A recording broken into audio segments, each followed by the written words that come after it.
الحمد لله وكفى وسلام على عباده الذين اصطفى أما بعد فأعوذ بالله من الشيطان الرجيم بسم الله الرحمن الرحيم والذين أوتوا العلم درجات وقال رسول الله صلى الله تعالى عليه وسلم أشرف أمتي حملة القرآن وأصحاب الليل صدق الله العظيم وصدق رسوله النبي الكريم ونحن على ذلك من الشاهدين والشاكرين الله উপস্থিত হযরতে উলামায়ে কেরাম, এলাকার দিনদার মুসলমান ভাইরা, এই মাদ্রাসার আজিজ তলাবায়ে কেরাম, আপনাদের মাঝে বসতে পেরে আমি ব্যক্তিগতভাবে গর্বিত যে এক ইসলাহি প্রোগ্রামে ওলামা,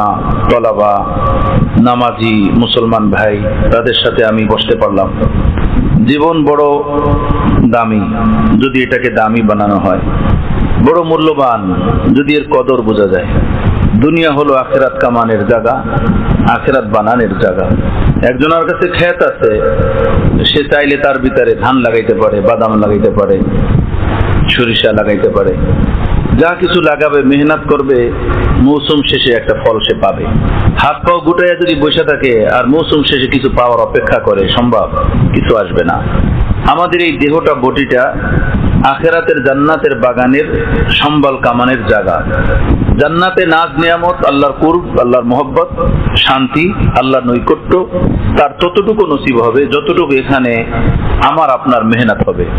মুশাহাদা বকদরে মুজাহাদা, ওখানে আল্লাহর কুরবের দৌলত, জান্নাতে সুউচ্চ মাকাম এবং আল্লাহ পাকের খুশি মতো জান্নাতি জীবন ওই ব্যক্তি তত বেশি নসিব হবে যার এখানে মেহনত, মুজাহাদা, তাকওয়াওয়ালা জীবন যত বেশি বানাতে পারবে। এটা সম্পূর্ণ আমার আপনার হাতে। ওয়াহাদাইনাহুন নাজদাইন, আল্লাহ দোনোটা পথ দেখাইয়া দিয়েছেন, চলা আমার আপনার কাজ। যদি কিছু ঝামেলা, কুমন্ত্রণা, ওয়াসওয়াসা, খেয়ালাত নাই থাকে, তাহলে তার পরীক্ষার কিছুই রইল না। তাহলে আমাদের মাঝে আর ফেরেশতাদের মাঝে কোনো পার্থক্যই রইল না। ফেরেশতাদের অন্তরে গুনাহের কোনো খেয়াল আসে? পাপের কোনো চিন্তা ফিকির তৈরি হয়? লা ইয়াসুনাল্লাহা মা আমারহুম ওয়া ইয়াফআলুনা মা ইউমারুন। ওরা আল্লাহ নাফরমানি বোঝে না। আল্লাহ যে কাজে তাদেরকে লাগাইয়া দিবেন, যে কাজের নির্দেশ দিবেন, ওই কাজের ভিতরে তারা লেগে থাকে। মনে করেন একটা রোবট, একটা রোবটের দাম বেশি না একটা মানুষের দাম বেশি? রোবট যেভাবে মালিক রিমোট কন্ট্রোলের মাধ্যমে যেদিকে চালায় সেদিকে চলে, ফেরেশতাদের জীবন এরকম একটা রোবটের মতো। অর্থাৎ বিপরীতমুখী কোনো চিন্তা চেতনা ফেরেশতাদের মধ্যে নাই, ওরা বুঝেই না এটা। আর মানুষ, এদেরকে আল্লাহ পাক বানাইছিনি বিপরীতমুখী বস্তু দিয়া। কোরআনে পাকে আল্লাহ বলছেন ফাআলহামাহা ফুজুরাহা ওয়া তাকওয়াহা। মানুষ বানায়া এর ভিতরে আল্লাহ পাক পাপের কাজের খেয়াল, পাপের কাজের জজবা, এটা তার ভিতরে রাখছেন। ওয়া তাকওয়াহা, এবং নেক কাজের জজবা, নেক কাজে অগ্রসর হওয়ার ফিকির, চিন্তা, এইটাও তার ভিতরে রেখে দিয়েছেন। দুটোটা আমার আপনার ভিতরে। আর আল্লাহ এরপরে বলছেন ওয়াহাদাইনাহুন নাজদাইন, রাস্তা তোমার সামনে দুটোটা পরিষ্কার, একটা জাহান্নামের রাস্তা, একটা জান্নাতের রাস্তা, একটা সিরাতে মুস্তাকিমের রাস্তা, আর একটা পথভ্রষ্টতা এবং দলালাতের রাস্তা। তুমি মর্জি যেদিকে ইচ্ছা সেদিকে চলো। ভাই, হায়াত বড় মূল্যবান, বড় দামি যদি মূল্যবান বানানো হয়।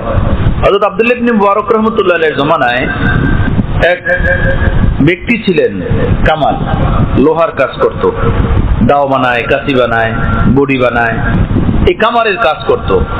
ওনার ইন্তেকাল হয়ে গেছে। এর কিছুদিন পরে হযরত আব্দুল্লাহ ইবনে মুবারক রাহমাতুল্লাহ আলাইহির ইন্তেকাল হয়েছে। এই কামার থাকতো আব্দুল্লাহ ইবনে মুবারক রাহমাতুল্লাহ আলাইহির বাড়ির পাশাপাশি। আব্দুল্লাহ ইবনে মুবারক রাহমাতুল্লাহ আলাইহি হলেন তাবিঈনদের প্রসিদ্ধ বড় আলেম। শুরুতে ছিলেন ব্যবসায়ী, পরবর্তীতে এই পথে আসছেন। যাই হোক, তো আব্দুল্লাহ ইবনে মুবারক রাহমাতুল্লাহ আলাইহির ইন্তেকালের পরে ওনার এক ছাত্র ওনাকে স্বপ্নে দেখছেন। স্বপ্নে ওস্তাদের সাথে ছাত্রের দেখা, অর্থাৎ হযরত আব্দুল্লাহ ইবনে মুবারক রাহমাতুল্লাহ আলাইহির সাথে তার ছাত্রের দেখা। ছাত্র জিজ্ঞেস করছেন, হুজুর কেমন আছেন আপনি, পরকালের জীবন আপনার কেমন যাইতেছে? তো হযরত আব্দুল্লাহ ইবনে মুবারক রাহমাতুল্লাহ বললেন যে ভাই, আল্লাহ পাকের মেহেরবানিতে আল্লাহ মাফ করছেন, জান্নাত দান করছেন, কিন্তু জান্নাতের ওই মাকাম আমি পাই নাই যে মাকাম আমার পাশে লোহার কাজ করেনেওয়ালা কামার পাইছে। সেই মাকাম আমি পাইনি যে মাকাম তাকে দিতেন আল্লাহ। আজব না মামলা। আব্দুল্লাহ ইবনে মুবারক রাহমাতুল্লাহ আলাইহি যুগ শ্রেষ্ঠ আলেম এবং মুহাদ্দিস এবং ইমাম, অনেক বড় ওলি। উনি বলতেছেন যে ওই মাকাম পাই নাই যে মাকাম কামার পাইছে। আল্লাহ তাআলা কামারকে এত বড় উঁচু মাকাম দিতেন। কিভাবে এই মাকাম পেল উনি? আল্লাহরই মর্জি, আল্লাহ তাআলা দিতেন। তো স্বপ্ন দেখলেন রাত্রে, দিনের বেলা এই ছাত্রটা ওই কামারের বাড়িতে গেছেন, গিয়ে কামারের বিবিকে জিজ্ঞেস করছেন যে আপনার স্বামী বাড়িতে কেমনে চলতো, কি তার আমল ছিল? কামারের কাজ করতো, লোহার কাজ করতো, আমল আর কি? আমল তো ছিলই না কিছু। চলতো কিভাবে বাড়িতে? বলে আসতেন বাড়িতে কাজবাজ করতে। তো ওনার জীবনে আমি দুইটা জিনিস ফলো করছি। একটা ফলো করছি হলো এই, হামেশা আফসোস করতেন যে আল্লাহ, আমি যদি কর্মব্যস্ততা থেকে ফারেক হইতে পারতাম তো আমার পাশে আলেমে দ্বীন আব্দুল্লাহ ইবনে মুবারক, উনি যেভাবে সারাদিন আপনার বন্দিগি করে, কিতাবাদি পড়ে, কোরআন হাদিস পড়ে, ইবাদতের ভিতরে তার জীবনটাকে লাগাই রাখছে, আমি আমার জীবনটাকেও আপনার বন্দিগির ভিতরে লাগাই রাখতাম। তা আমি তো গরিব মানুষ, খেটে খেতে হয়, বাচ্চা কাচ্চার জন্য খানা পানা দানা পিনার ব্যবস্থা করতে হয়, আমার কাছে তো সেই সময় নেই, ওদের জন্য আমার কষ্ট করতে হয়।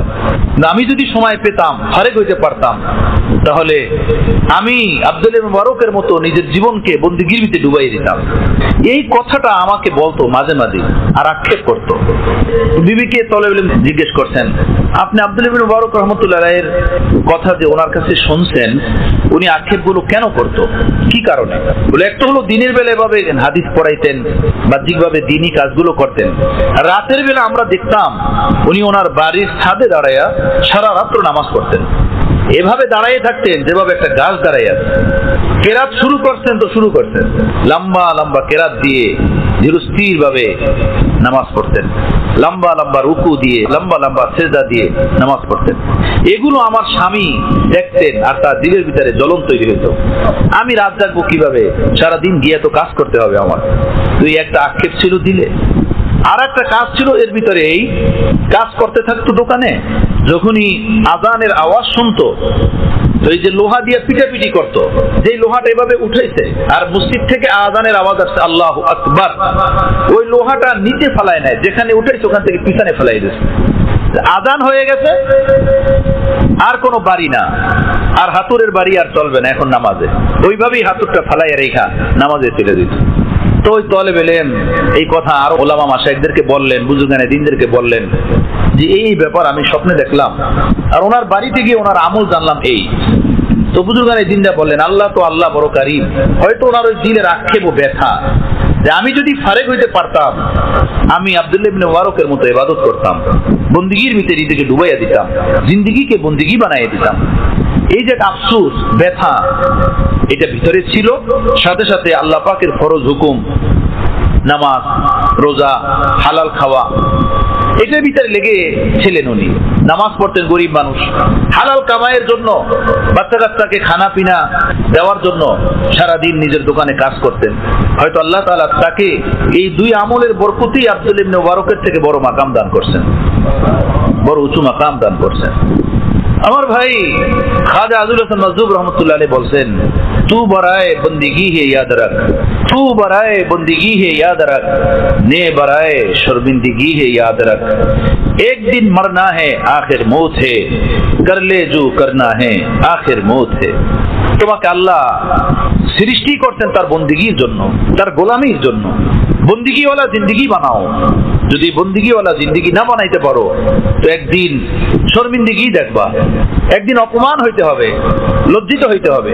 দেখো মৌত কিন্তু নিশ্চিত, জান্নাতও আছে জাহান্নামও আছে। বিশ্বাস যদি না হয় তো এখনই মইরা দেখো, সামনে দেখবা, দুটোটা স্পষ্ট পাবা। এজন্য আমার বন্ধু, জীবন বড় দামি, যদি এটাকে দামি বানানো যায়, যদি মূল্যবান বানানো যায়।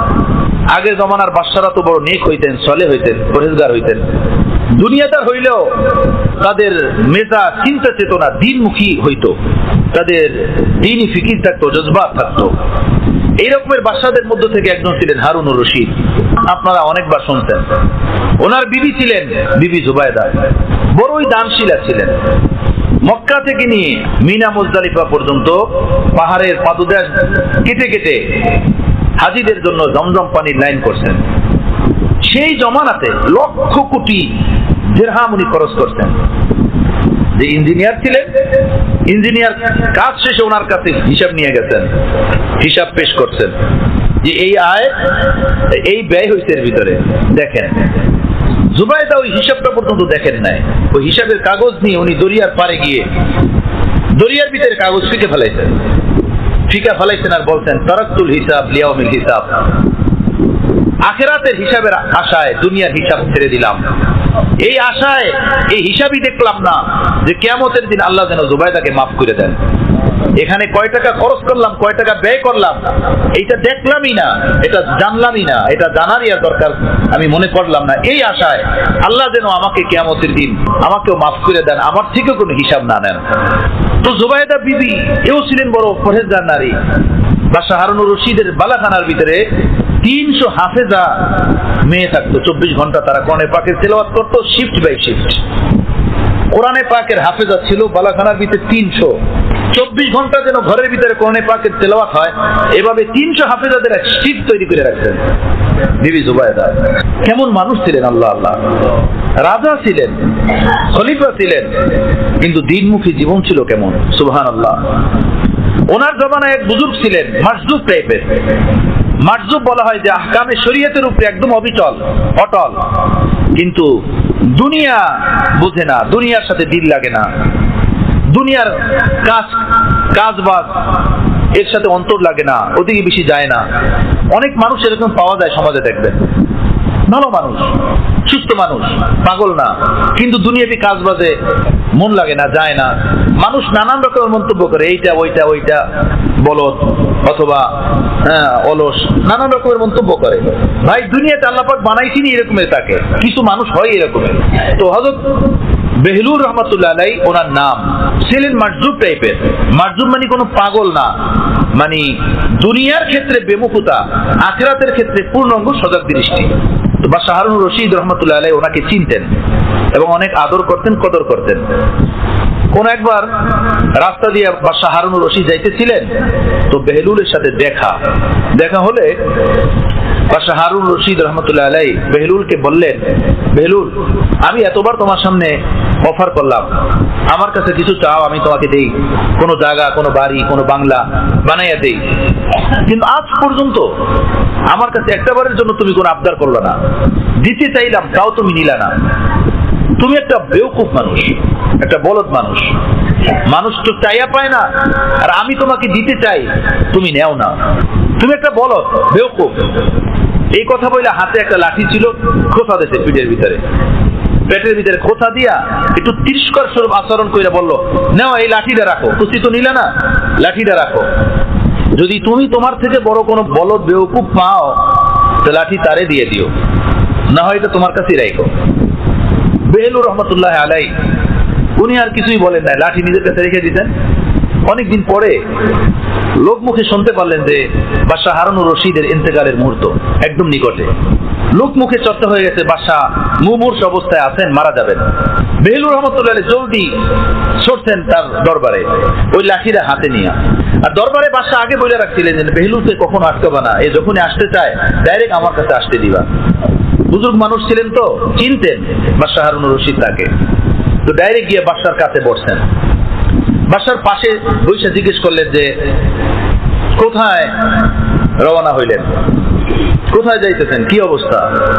বলল বেহলুল, বাস যাইতেছি এক পথে, যে পথে কোনো সাথী নাই, যাইতেছি এক সফরে, যে সফরের কোনো শেষ নাই।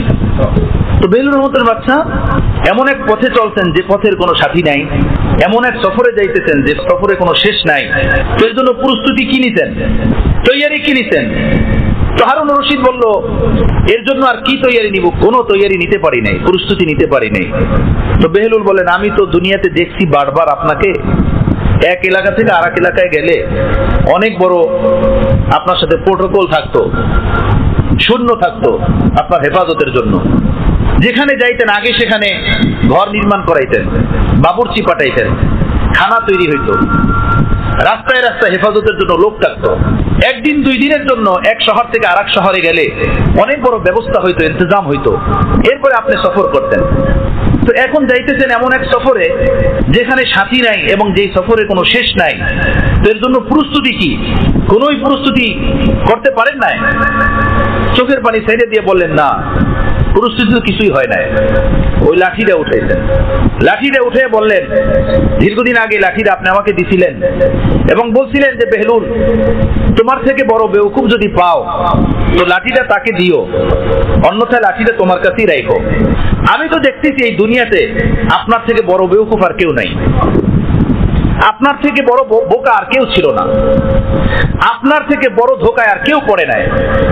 দুনিয়ার কয়েকদিনের সফরের জন্য এক শহর থেকে আরেক শহরে যাওয়ার জন্য এত ব্যস্ততা, এত পরিস্থিতি, এত ঢোল বাঁশি, এত সৈন্যবাহিনী, আর সেই চিরদিনের সফরে রওনা হইতেন, সেখানের কোনো সঙ্গী নাই, সেখানের কোনো প্রস্তুতি নাই, সেখানে আগে কিছুই পাঠানো হয় নাই।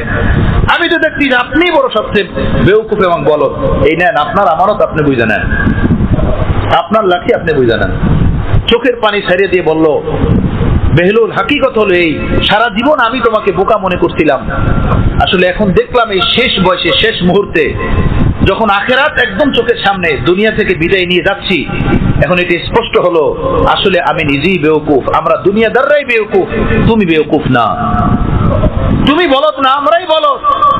এই কয়েকদিনের জীবনের জন্য, কয়েকদিনের মাটি কাদার জন্য এখানে জিন্দেগিকে বরবাদ করে দিচ্ছি, जिंदगी तबाह করে দিচ্ছে। তু বরায়ে বন্দিগি হি ইয়াদ রাখ, নে বরায়ে শর্মিন্দগি হি ইয়াদ রাখ। আমার বন্ধু, আমাকে আপনাকে আল্লাহ সৃষ্টি করছেন তার গোলামের জন্য। ওমা খলাকতুল জিন্না ওয়াল ইনসা ইল্লা লিয়াবুদুন। তোমাদের সৃষ্টি এই জন্য তোমরা আমার বন্দেগী করবা। আসমান জমিন, পাহাড় পর্বত, নক্ষত্র রাজি, এই ভূমণ্ডলে যত কিছু বানাইছি সব বানাইছি তোমাদের জন্য, সব তোমাদের খেদমত করবে। ইন্নাদ দুনিয়া খুলিকাত লাকুম ওয়া আনতুম খুলিকতুম লিল আখিরাহ। এই সব দুনিয়া বানাইছি তোমার জন্য। আম তুমি খাবা, কাঁঠাল তুমি খাবা, লেচু তুমি খাবা, বেদানা তুমি খাবা, আনার তুমি খাবা, কলা তুমি খাবা, পাঙ্গাস তুমি খাবা, আইর বল তুমি খাবা, খাসি গরু মুরগি তুমি খাবা, পোলাও কোরমা বিরিয়ানি তুমি খাবা, চন্দ্র সূর্য তোমার এই খাবারের পিছনে শক্তি যোগাবে, ইত্যাদি ইত্যাদি সবকিছু তুমি ভোগ করবা। এগুলো আমি আল্লাহ বানাইছি। তোমার বাড়ির বাগানের গাছে কে ফল ধরাইছে? তোমার বাবা। তুমি বলতে পারবা যে আমার বাবা এই গাছের ভিতরে আম ধরাইছেন। তুমি বলতে পারবা তোমার নারিকেল গাছে তোমার মা নারিকেল ধরাইছেন। তুমি বলতে পারবা তোমার পুষ্করিণীর ভিতরে মা, তোমার দাদা পয়দা করছেন। আমি আল্লাহ পয়দা করছি। যেদিকে তাকাবা আমি আল্লাহকে দেখবা, আমার আল্লাহর কুদরত দেখবা। এই সব কিছু বানাইছি আমি তোমার জন্য। তুমি এগুলো খাবা, ভোগ করবা, আর আমার গুণগান গাবা, আমার কিছু কুশীল হয়ে থাকবা, আমার ফরমাবরদারির ভিতরে জীবন কাটাবা। আমি ছাড়া আর কোথায় মুখ দিবা না, আমি ছাড়া আর কোথায় মাথা নত করবা না। আমাদের ওস্তাদ হযরত মুফতি তাকি ওসমানী সাহেব, ওনার ইসলাহি খুতুবাতের ভিতরে এক ঘটনা আছে যেটা অনেকদিন আগে দেখছিলাম, যে কোন এক দরবেশ সুফি নিজের এলাকা থেকে বের হয়ে জঙ্গলে চলে গেছে, যে জঙ্গলে গিয়ে ইবাদত বন্দেগী করবে আর এলাকায় আসবে না, এবং শেষ বয়সটা আল্লাহর বন্দেগীর ভিতরে কাটাইয়া দিবে, এই আশা নিয়ে জঙ্গলে চলে গেছে। জঙ্গলে পড়ছেন আর মনে মনে নিয়ত করছেন, হে আল্লাহ, আমি কারো কাছে কোনো কিছু চেয়ে খাবো না, এই বিশাল জঙ্গলের ভিতরে থাকবো, ক্ষুধার সময় তুমি আমাকে কিছু খানা পিনার ব্যবস্থা করে দিও, আর এই জঙ্গলে যে গাছপালা আছে ফল ফলাদি, এইটা থেকে আমি কিছু পারবো না, যেটা বাতাসের কারণে নিজে নিজে নিচে পড়বে অথবা পাইকা নিচে পড়ে যাবে, আমি শুধু ওইটাই খাবো, নিজে পাইরা খাবো না এবং কারো কাছে চেয়েও খাবো না। এই নিয়ত করে বন্দেগী করার জন্য বসে গেছে জঙ্গলে। আল্লাহ তাআলা বাতাসকে হুকুম দিয়েছেন, হে বাতাস, এই জঙ্গলের আশপাশ দিয়ে চলবি না, অন্য দিক দিয়ে চলবি, কোন গাছ থেকে কোনো ফল নিচে পড়বি না, নিজ নিজ জায়গাতে থাকবি। আমি দেখবো আমার বান্দার তাওয়াক্কুল এবং ভরসা, আমার উপরে তার আত্মবিশ্বাস এবং আমার সাথে ওয়াদার বাস্তবায়ন, আমি এটা দেখবো। একদিন, 2 দিন, 3 দিন, অতিবাহিত হয়ে গেছে, খানা নাই। খানার কিছু না পাওয়ার কারণে 3 দিন পরে আর ক্ষুধার তাড়না তার বরদাস্ত হয় না। বাতাসও দিক থেকে চলে না যে গাছের কোনো ফল নিচে পড়বে সেটা খাবে, রদা তো করতে পাইরা খাবে না। ক্ষুধার তাড়না বরদাস্ত করতে না পেরে জঙ্গল থেকে বের হয়ে পাশেই কোনো এলাকায় গেছেন, গিয়া কোনো এক বাড়িতে বলেন, আমি অনেক ক্ষুধার্ত মুসাফির মানুষ, আমাকে কিছু খাবার দাও। এক বাসা থেকে 3টা রুটি দিয়েছে। 3টা রুটি হাতে নিয়ে আবার জঙ্গলে ফিরে আসতেছে, যে জঙ্গলে গিয়ে এই রুটিটা খাবে তার আস্থানায় গিয়ে। এর ভিতরে রাস্তায় তার পিছনে এক কুকুর লাগছে রুটি নেওয়ার জন্য। কুকুর তার হাতের রুটি দেয়। কুকুর আইসা তার কাছে দৌড়াইতেছে এবং তাকে কামড় দিবে এমন ভাব করতেছে। উনি কুকুরের কামড় থেকে বাঁচার জন্য হাত থেকে একটা রুটি ফেলাই দিল, কুকুরকে দিয়ে দিল, চলো একটা দিয়ে দিই, তুই এটা খা, বাকি 2টা আমি খাবো। একটা ফেলাই দিলেন, ফেলাই দিয়ে হাঁটতেছেন। কুকুর ওই একটা খেয়ে আবার ওনার পিছনে দৌড়। উনি আগে যাইতেছেন, এখন ওনাকে কামড় দিবে, উনি রুটি দিবে না, রুটি না দিলে ওনাকে কামড়াবে। এই অবস্থা, টিকতে পারে না। কুকুরের কামড়ের ভয়ে করে আরো একটা রুটি কুকুরকে দিয়ে দিল, চল এটাও খা, একটা কমাস কম আমি খাবো। ওইটাও কুকুরকে দিল, কুকুর ওই রুটিটাও খাইলো, খাই আবার ওই ব্যক্তির পিছনে। এখন উনিও দৌড়ায়, কুকুরও দৌড়ায়। উনি রুটি দিবে না, একটা মাত্র রুটি, ক্ষুধার তাড়নায় কাতর, আর কুকুর ওনাকে ছাড়বে না রুটি না দিলে। পরিশেষে উনি বাধ্য হয়ে ওই শেষ রুটিটাও হাত থেকে কুকুরকে দিয়ে দিল, মাটিতে ফেলাইল আর বলল যে তুমি বড়ই নাফরমান, আমি আজকে 3 দিনের ক্ষুধার্ত, 3 দিন পর্যন্ত আমি কিছু খাই না, খাবার নাই, আমি এলাকা থেকে রুটি নিয়ে আসলাম, সেটা তুমি আমাকে খেতে দিলে না, তুমি বড় নাফরমান। এই কথা উনি বলতে বলতে রুটি 3টা ফালাইয়া দিলেন। এইটা বলার পরে সাথে সাথে কুকুরের জবান খুলে গেল। কুকুর বলা শুরু করছে, এই দরবেশ, আমি নাফরমান না, আমি বেঈমান না, নাফরমান তুমি, বেঈমান তুমি। আল্লাহর সাথে কৃত ওয়াদা তুমি বজায় রাখতে পারো না, আল্লাহর সাথে কৃত ওয়াদা তুমি ঠিক রাখতে পারো না।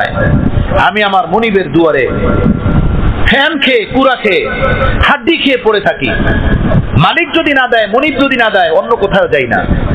তুমি এই জঙ্গলে আসছো, ওয়াদা করছো, কারো কাছ থেকে চাবে না, গাছ থেকে পেরে খাবে না। মাত্র 3টা দিন আল্লাহ তোমার পরীক্ষা নিতেন, তোমার বরদাস্ত হয় নাই। তাওয়াক্কুল ভাইয়া, আল্লাহর উপরে ভরসা ভাইয়া, মানুষের কাছে গিয়ে চাওয়া শুরু করছো। নাফরমান আমি না তুমি। আমার বন্ধুগণ, আমার ভাইয়েরা, এই ভূমণ্ডলে যা কিছু আছে দেখি বা না দেখি, প্রতিটা বস্তু আমার আপনার খেদমতের জন্য, আমার আপনার জন্য আল্লাহ তাআলা বানাইছেন। আমাকে আপনাকে বানাইছেন তার গোলামির জন্য, তার ইবাদতের জন্য, তাকে চিনার জন্য, তাকে পাওয়ার জন্য। পার্থিব জগতে সামান্যতম কাজ, এটা দুনিয়ার এক নিজাম। এটা করব ততটুকু, যতটুকু না করলেই না, যতটুকু না করলেই হয় না, যতটুকু না করলেই চলে না, ততটুকু করা যায়। ঔষধ মানুষ কি প্রয়োজন মতো খায় না প্রয়োজনের বেশি খায়? বলেন, প্রয়োজন মতো খায়। ঔষধ যেভাবে প্রয়োজন মতো খায়, এটা দরকার, ওইটা খায়। দুনিয়াও প্রয়োজন মতো কামানো দরকার, দুনিয়ার পিছনেও প্রয়োজন মতো যাওয়া দরকার। যতটুকু প্রয়োজন, যতটুকু দরকার, ততটুকু কামানো দরকার। যতটুকু প্রয়োজন ততটুকু ভোগ করা দরকার। এর থেকে বেশি যে ভোগ করবে, কামাবে, দুনিয়া তাকে ডুবাবে, দুনিয়া তাকে ডুবাইয়া দিবে। অতীতের মানুষকে ডুবাই। মান আসারা দুনিয়া আযাররা আখিরাতাহু। প্রিয় নবী সাল্লাল্লাহু আলাইহি সাল্লাম বলছেন যে নিজের কর্মে কাজে দুনিয়াকে প্রাধান্য দিবে, অগ্রাধিকার দিবে, আযাররা আখিরাতাহু, সে তার আখিরাতকে বরবাদ করবে, ধ্বংস করবে। কিছুদিন আগে আমার বাসা জয়পাড়া কলেজ মোড়ে, ওখান থেকে বের হয়ে আমাদের মাদ্রাসা জালালউদ্দিন রুমিতে প্রতিদিন সকালবেলা যাই, সবক পড়াইতে, রাত্রে আসি। তো নিকরা কাটাকালি মোড়ে যখন পৌঁছলাম, ওখানে একটা ব্রিজ আছে, ব্রিজটা পার হইলি সুন্দর একটা বিল্ডিং, 2 তলা, বাহিরের ডিজাইনে করা, বাড়িটা খুব সুন্দর। হঠাৎই আমার দিলে আসে, দেখো বাড়িটা কত সুন্দর। ওই বাড়িটা অতিক্রম করলি একটা প্লট পরই রাস্তার পাশে 2টা পাকা কবর। আমার মুখ থেকে এটা বের হয়েছে, বাড়িটা কত সুন্দর। আমি রিস্কায় বসা, কবরের সামনে যেতে যেতেই আমার দিল একদম চট করে এই কথা আসছে যে শফি, এই 2 কবরওয়ালার কাছে জিজ্ঞেস করো বাড়িটা কত সুন্দর, বাড়িটা কতটুকু সুন্দর। এই যে 2টা কবরওয়ালা এই কবরে শুয়ে আছেন, এদের কাছে জিজ্ঞেস করো যে হে ভাই, বলুন তো এই বাড়িটা সম্পর্কে আপনারা মন্তব্য করেন, বাড়িটা কেমন। এটার প্রকৃত মন্তব্য সে করতে পারবে, তুই না। তোর চক্ষু তো দুনিয়াওয়ালা চক্ষু, তুই তো দুনিয়া দেখোস। কয়েকদিনের দুনিয়া, এটাই হলো তোর তালাশ। এই বাড়িটা কতটা দামি, কতটা মূল্যবান, কতটা সুন্দর, এটার প্রকৃত বর্ণনা এই দুই কবরবাসী দিতে পারবে। এই কবরবাসীকে জিজ্ঞেস করো যে বাড়িটা কত সুন্দর। আমার বন্ধুগণ, আমার ভাইয়েরা, জিন্দিগিকে বন্দিগির মাধ্যমে কাজে লাগানো দরকার। গপসপ, আলাপচারিতা, টিভি বিসিআর, আড্ডা সাড্ডা, বাজার দোকানে জিন্দিগিকে বরবাদ না করা, সময়কে কাজে লাগানো। কান্নাকাটি, তিলাওয়াত, জিকির ওয়াজকার, দোয়া মুনাজাত, এর দ্বারা জীবনকে মূল্যবান বানানো। জীবনকে মূল্যবান বানানো, যারা মূল্যবান বানাইছেন তারা কামিয়াব হয়ে গেছে, কামিয়াব হয়ে গেছে। প্রিয় নবী সাল্লাল্লাহু তাআলা আলাইহি ওয়াসাল্লাম নামাজ পড়তে পড়তে পা ফুলে ফেলেছেন। আল্লাহ তাআলা সান্ত্বনা দিচ্ছেন, নামাজকে কমান, রাত্রে জাগা কমান, বন্দিগি কম করেন। আল্লাহ নবী বললেন, আমি কি শুকরগুজার বান্দা হব না? হে আল্লাহ, আমার তো দিল ভরে না, আরো করতে মনে চায়, আরো করতে মনে চায়, আরো করতে মনে চায়। আল্লাহ আল্লাহ, যাদের সম্পর্কে কোরআনে পাক এই এলান করছেন, লিয়াগফির লাকাল্লাহু মা তাকদ্দামা মিন যামবিকা ওয়া মা তাআখার। হে নবী, আপনার আগের পিছনের সব গুনাহ আল্লাহ মাফ করে দিবেন, সব মাফ। কথা বুঝতেছেন? সে তো বন্দেগী করতে করতে পাও ফুলে ফেলাইলো, আমাদের পাঁচ ওয়াক্ত নামাজটাও ঠিক হলো না। পাঁচ ওয়াক্ত নামাজের ইহতিমাম তো আমাদের মধ্যে নাই। রাসূল পাক সাল্লাল্লাহু আলাইহি সাল্লাম বলেন, যার নামাজ নাই দ্বীনের মধ্যে তার কোনো অংশ নাই। যার নামাজ নাই সে ইসলামের ভিতরে তার কোনো অংশ দাবি করতে পারে না, তার ইসলামের ভিতরে কোনো অংশ নাই। লা তাহমা ফিল ইসলাম লিমান লা সালাতা লাহু। যে ব্যক্তির জীবনে নামাজ নাই, নামাজের ইহতিমাম নাই, তার ইসলামের ভিতরে কোনো অংশ নাই, মানে সে নিজেকে মুসলমান দাবি করতে পারে না। আমরা তো এমন মানুষ, আমার মুসলমান ভাইয়েরা, বন্ধুরা, যে আমরা আমাদের নামাজটাকেও ঠিক করতে পারিনি। বুড়ো হয়ে গেলাম, দুনিয়া সব বুঝি, দোকানদারি বুঝি, ব্যবসা বাণিজ্য বুঝি, ক্ষেতের সীমানা বুঝি, বাড়ির সীমানা বুঝি, সবকিছুই বুঝি। বুঝি না তো আখিরাত বুঝি না, বুঝি না তো পরকাল বুঝি না। আমার এটা কয়দিনের কাজে আসবে ভাই? কয়দিনের কাজে লাগবে? কি কাজে আসবে? আবু মনসুর নিশাপুরি রহমতুল্লাহ আলাইহি, এক বুজুর্গ, নিশাপুর, এই আফগানিস্তান খোরাসানের অঞ্চল। উনি বলেন, একজন মারা গেছেন, তার জন্য কবর বানাইতে গেছে। কবর খুঁজলাম, কবর খুঁজতে খুঁজতে পাশের খবরটা বের হয়ে গেছে, ফাঁকা হয়ে গেছে। দেখলাম ওই কবরের ভিতরে এক যুবক বসা, একদম জীবিত, দুইটা চাদর পরা, একটা নিচে আর একটা উপরে, সবুজ রঙের চাদর। হাদিস শরীফ আছে, জান্নাতি লোকদেরকে আল্লাহ পাক সবুজ কালারের পোশাক দান করবেন জান্নাতে, সবুজ পোশাক। ওই যুবক ছেলে একটা সবুজ কালারের কোরআন হাতে নিয়ে কবরে বসে বসে পড়তেছে। কবর বের হয়ে যাওয়ার পরে আমাকে জিজ্ঞেস করলো, আবু মনসুর, কিয়ামত হয়ে গেছে নাকি? কিয়ামতের ময়দানে ওঠার জন্য বলা হইতেছে নাকি? তা আমি বললাম, না, কিয়ামত হয় নাই। আমার পাড়া প্রতিবেশী একজন ইন্তেকাল করছেন, তার কবর বানানোর জন্য আসছে। উনি বললেন, তাহলে এই কবরের ফাঁক মেরে দাও, আমাকে আল্লাহর কোরআনে পাকের তেলাওয়াত করতে দাও। আবু মনসুর নিশাপুরি রহমতুল্লাহ আলাইহি বলেন, আমি কবরের ছিদ্র মাপতেছিলাম আর তার কোরআনের আওয়াজের তেলাওয়াত শুনতেছিলাম। এমনকি ছিদ্র পুরো বন্ধ হয়ে গেল, তখনও তার ভিতর থেকে কোরআনে পাকের তেলাওয়াত আসতেছিল। আমি যে উস্তাদ যার কাছে হিফজ পড়ছি, তার মধ্যে একজন ছিলেন হাফেজ ইউনুস সাহেব, নারায়ণগঞ্জের আলিগঞ্জ মাদ্রাসা হিফজ পড়ছি তার কাছে। উনি একদিন রাত্রে এসে আমাদেরকে বসালেন, বসে বললেন, আজকে একটা ঘটনা ঘটছে শোনো। আমি ঢাকা গেছিলাম, আসরে নামাজ পড়ছি আজিমপুর কবরস্থানে। আসরে নামাজের পরে হঠাৎ দিলে খেয়াল হইল, এত বড় কবরস্থান, এত মুসলমান এখানে শুয়ে আছে, আমি একটু এদের কবর জিয়ারত করতে যাই। এই নিয়ত করে কবর জিয়ারত করার জন্য ভিতরে ঢুকলাম, কবরস্থানের ভিতরে। দেখি চতুর্দিকে অনেক মানুষ জিয়ারতের জন্য দাঁড়ায় গেছেন আমাদের পরে। আমি একটু ফাঁকা জায়গা তালাশ করলাম, যে একটু নির্জনে যাই। নির্জন তালাশ করতে করতে একদম ভিতরে চলে গেলাম, আজিমপুর কবরস্থানের কথা। একদম ভিতরে গিয়ে এক নির্জন কবরের পাশে দাঁড়ালাম। দাঁড়ানোর সাথে সাথে দেখলাম চতুর্দিক থেকে, কবরের ভিতর থেকে কোরআনে পাকের তেলাওয়াতের আওয়াজ ভেসে আসতেছে। আমার বন্ধু, আমার বয়স তখন সর্বোচ্চ 7 কিংবা 8 হবে। হুজুর আমাদেরকে জমা করলে, জমা করে বললেন যে আজকের এই ঘটনা তোমাদেরকে বলি। আল্লাহ আল্লাহ, যারা জীবনকে কাজে লাগাইছে, এমন অনেক আউলিয়াদের ঘটনা আছে যাদেরকে মানুষ কবরের ভিতরে নামাজ পড়তে দেখছে। যাদেরকে মানুষ কবরে তিলাওয়াত করতে দেখছে, যাদেরকে মানুষ কবরে জিকির করতে দেখছে। এমন অনেক আউলিয়াউল্লাহ, অনেক মুসলমানকে পাওয়া গেছে যারা কবরের ভিতরে সিজদায় পড়ে গেছে, সিজদারত অবস্থায় তাদেরকে দেখছে। যারা নিজেদের জীবনকে দুনিয়াতে মূল্যবান বানাইছেন, তাদের আশা থাকে আমার এই জীবনটা আল্লাহর বন্দেগীর ভিতরে লেগে থাকুক, আল্লাহর ইবাদতের ভিতরে লেগে থাকুক। তারা আল্লাহর কাছে ইন্তেকালের পরে কিছু চান। আর কোরআন শরীফ আল্লাহ বলেন ওয়ালাকুম ফিহা মা তাশতাহি আনফুসুকুম ওয়ালাকুম ফিহা মা তাদউন।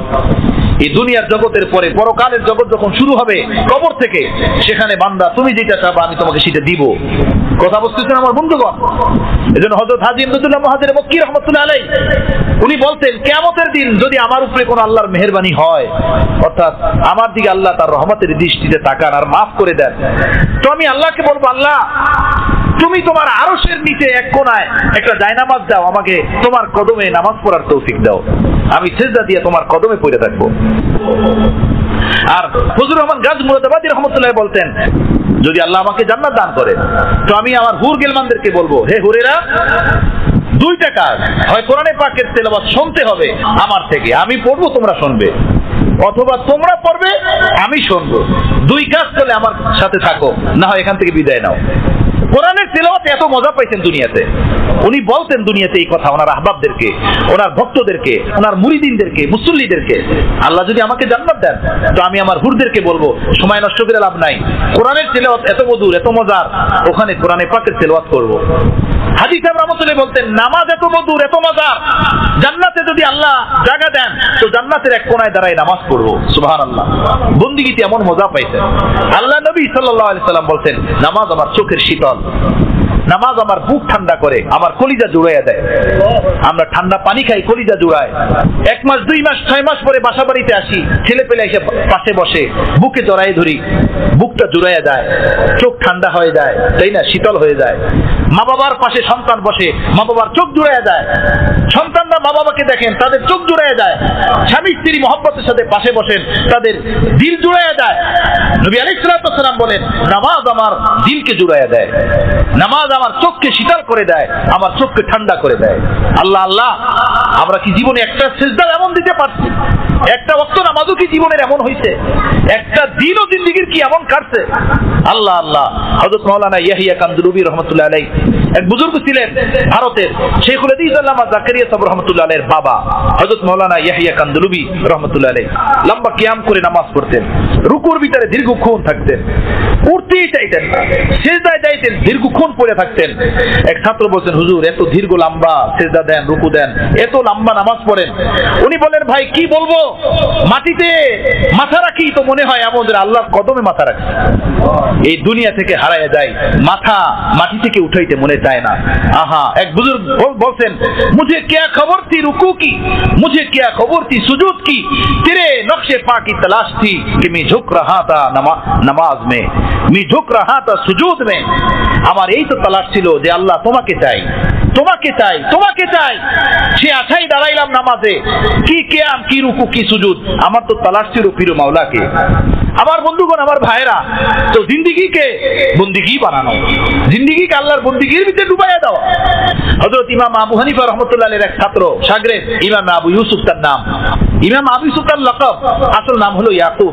ছোট্টবেলা বাবা মারা গেছে, একমাত্র ছেলে, সংসার কিভাবে চলবে, মা লন্ডির কাজ করার জন্য এক লন্ডিওয়ালার কাছে নিয়ে দিয়ে আসছেন, বলে ওরে আপনি লন্ডির কাজ শিখান। লন্ডির কাজ, লন্ডিতে কাপড় চোপড় ধোয় না, ইস্ত্রি করে না, এই কাজ শেখার জন্য।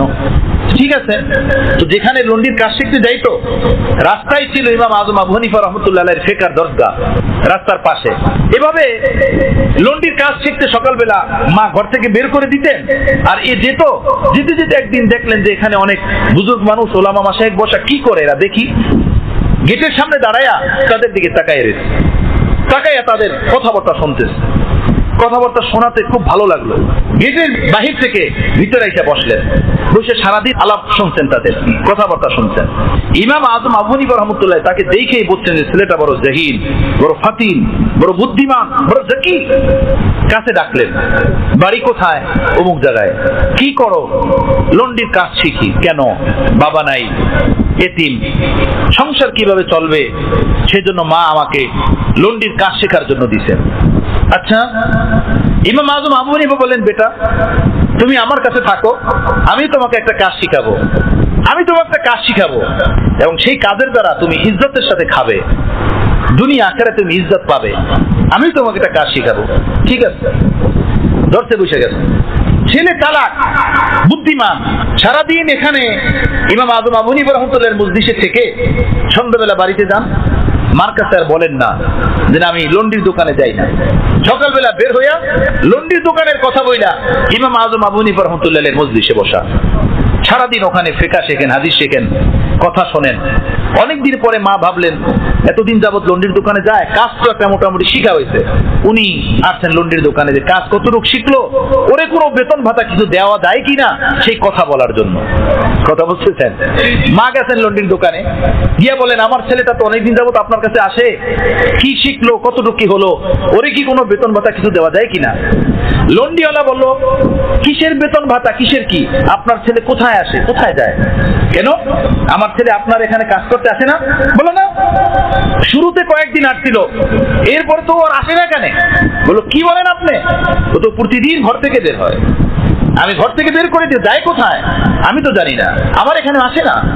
খুব রাগে গোসায়, খুব ফায়ার, অপেক্ষায় রয়েছে কোথায় গেল, কোথায় আর তালাশ করবে, রাত্রে আসলে আজকে ধরবে। রাত্রে বাসায় গেছেন, পরে ধরছেন, এই তোর বাবা নাই, আমরা কোথায় কষ্টে জীবন যাপন করি, কাজ শিখতে দোকানে পাঠাইছি, তুই কোথায় যা? এতদিন পর্যন্ত যদি কাজ করতি তো একটা কাজ শিখা হতো, এতদিন কই ছিলি? আমি লন্ডির দোকানে গেলাম, ওই বেটা বলল তুই তার দোকানে যাস না, তো যাস কোথায়? এখন মা ধরছেন, এখন আর কি বলবেন? বললো মা আমি লন্ডির কাজে তো যাই না, আমি আর একটা কাজ শিখতে যাই। কোথায় যাস? ওই যে ওখানে কিছু ওলামা মাসায় কোরআন পড়েন, হাদিস পড়েন, তাদের মজলিসে গিয়ে আমি বসি। আচ্ছা আমাদের পেট চলে না, আমাদের ঘর চলে না, তুই গিয়ে কোরআন শেখো, হাদিস শেখো। সকাল হোক, তোকে কে কোরআন শেখায়, কে হাদিস শেখায়, আমি তাকে একটু দেখবো। কথা বুঝতেছেন? তাকে গিয়ে দেখবো। সকাল হওয়ার পরে ছেলেরে হাতে ধইরা নিয়ে একদম ডাইরেক্ট ইমাম আজম আবু হানিফার কাছে গিয়া খুব ক্ষিপ্ত হইয়া, রাগ হইয়া বললেন যে আমরা গরিব মানুষ, ওর বাবা নাই, আমি ওরে কাজ শেখানোর জন্য লন্ডির দোকানে পাঠাইছি, আমার ছেলেটাকে আপনি নষ্ট করতেন, ও এতদিন কাজ শিখতো তো অনেক কিছু শেখা হয়ে যেত, আমরা কিভাবে চলবো, কিভাবে খাবো? ইমাম আজম আবু হানিফা রাহমাতুল্লাহ মায়ের কথা একদম ঠান্ডা মাথায় খুব শুনছেন। যখন এর কথা শেষ হয়ে গেল, তখন ইমাম আজম আবু হানিফা বললেন, মা আমি তোমার ছেলেকে এমন এক কাজ শিখাইছি, ও রুটি না, ও বাদামের হালুয়া খাইয়া জীবন যাপন করবে, ও হালুয়া খাবে, রুটি খাবে না, ও নরমাল খানা খাবে না, উন্নত খানা খাবে। আমি তোমার ছেলেকে সেই কাজ, সেই যোগ্যতা, সেই হুনর আমি ওরে শিখাইতেছি। মা আর কি বলবেন? আচ্ছা দেখবো না কি শিখলো, আর কি হয় কি না হয় দেখবো না, আর কিছু বলতে পারলেন না, রইলেন ওখানে পড়ে। ইমাম আজম আবু হানিফা রাহমাতুল্লাহ দরবারে ইমাম আবু ইউসুফ রাহমাতুল্লাহ যাওয়া শুরু করলেন, লেখাপড়া করলেন। বাদশাহ হারুনুর রশিদের পক্ষ থেকে ইমাম আজম আবু হানিফার কাছে খবর আসছে যে আমার এই ইসলামী খেলাফতে একজন চিফ জাস্টিস, বিচারক দরকার, আপনার ওখানে এমন যদি কেউ থাকে আপনি তাকে দেন। ইমাম আজম আবু হানিফা রাহমাতুল্লাহ এ ফিকির করলেন এই ইমাম আবু ইউসুফ রাহমাতুল্লাহকে দেওয়ার জন্য, যে এই যোগ্য। ইমাম আবু ইউসুফ রাহমাতুল্লাহ আলাইহি প্রস্তুতি নিলেন ইসলামী মামলাকাতের রাজত্বের চিফ জাস্টিস হওয়ার জন্য যাবেন। প্রস্তুতি নিয়ে ইমাম আজম আবু হানিফার কাছে বিদায় নিতে গেলেন এবং বললেন আমাকে একটা নসিহত করেন। আমি মূলত এই ঘটনাটা, এই কথাটাই বলতে চাইছি এখানে।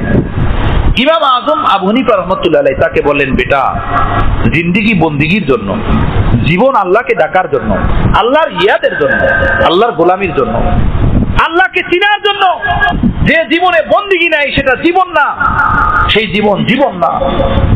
তুমি আল্লাহর মাখলুকের মাঝে বসে এই পরিমাণ আল্লাহকে ডাকবা, আল্লাহর বন্দিগি করবা, তোমার থেকে যেন মানুষ আল্লাহর বন্দিগি শিখে, আল্লাহর জিকির শিখে, আল্লাহর ইবাদত শিখে। তুমি এই পরিমাণ মানুষের ভিতরে থেকে আল্লাহর বন্দিগি করবা। ইমাম আজম আবু হানিফা রাহমাতুল্লাহ আলাইহি ইমাম আবু ইউসুফকে এই নসিহত করলেন। সুবহানাল্লাহ।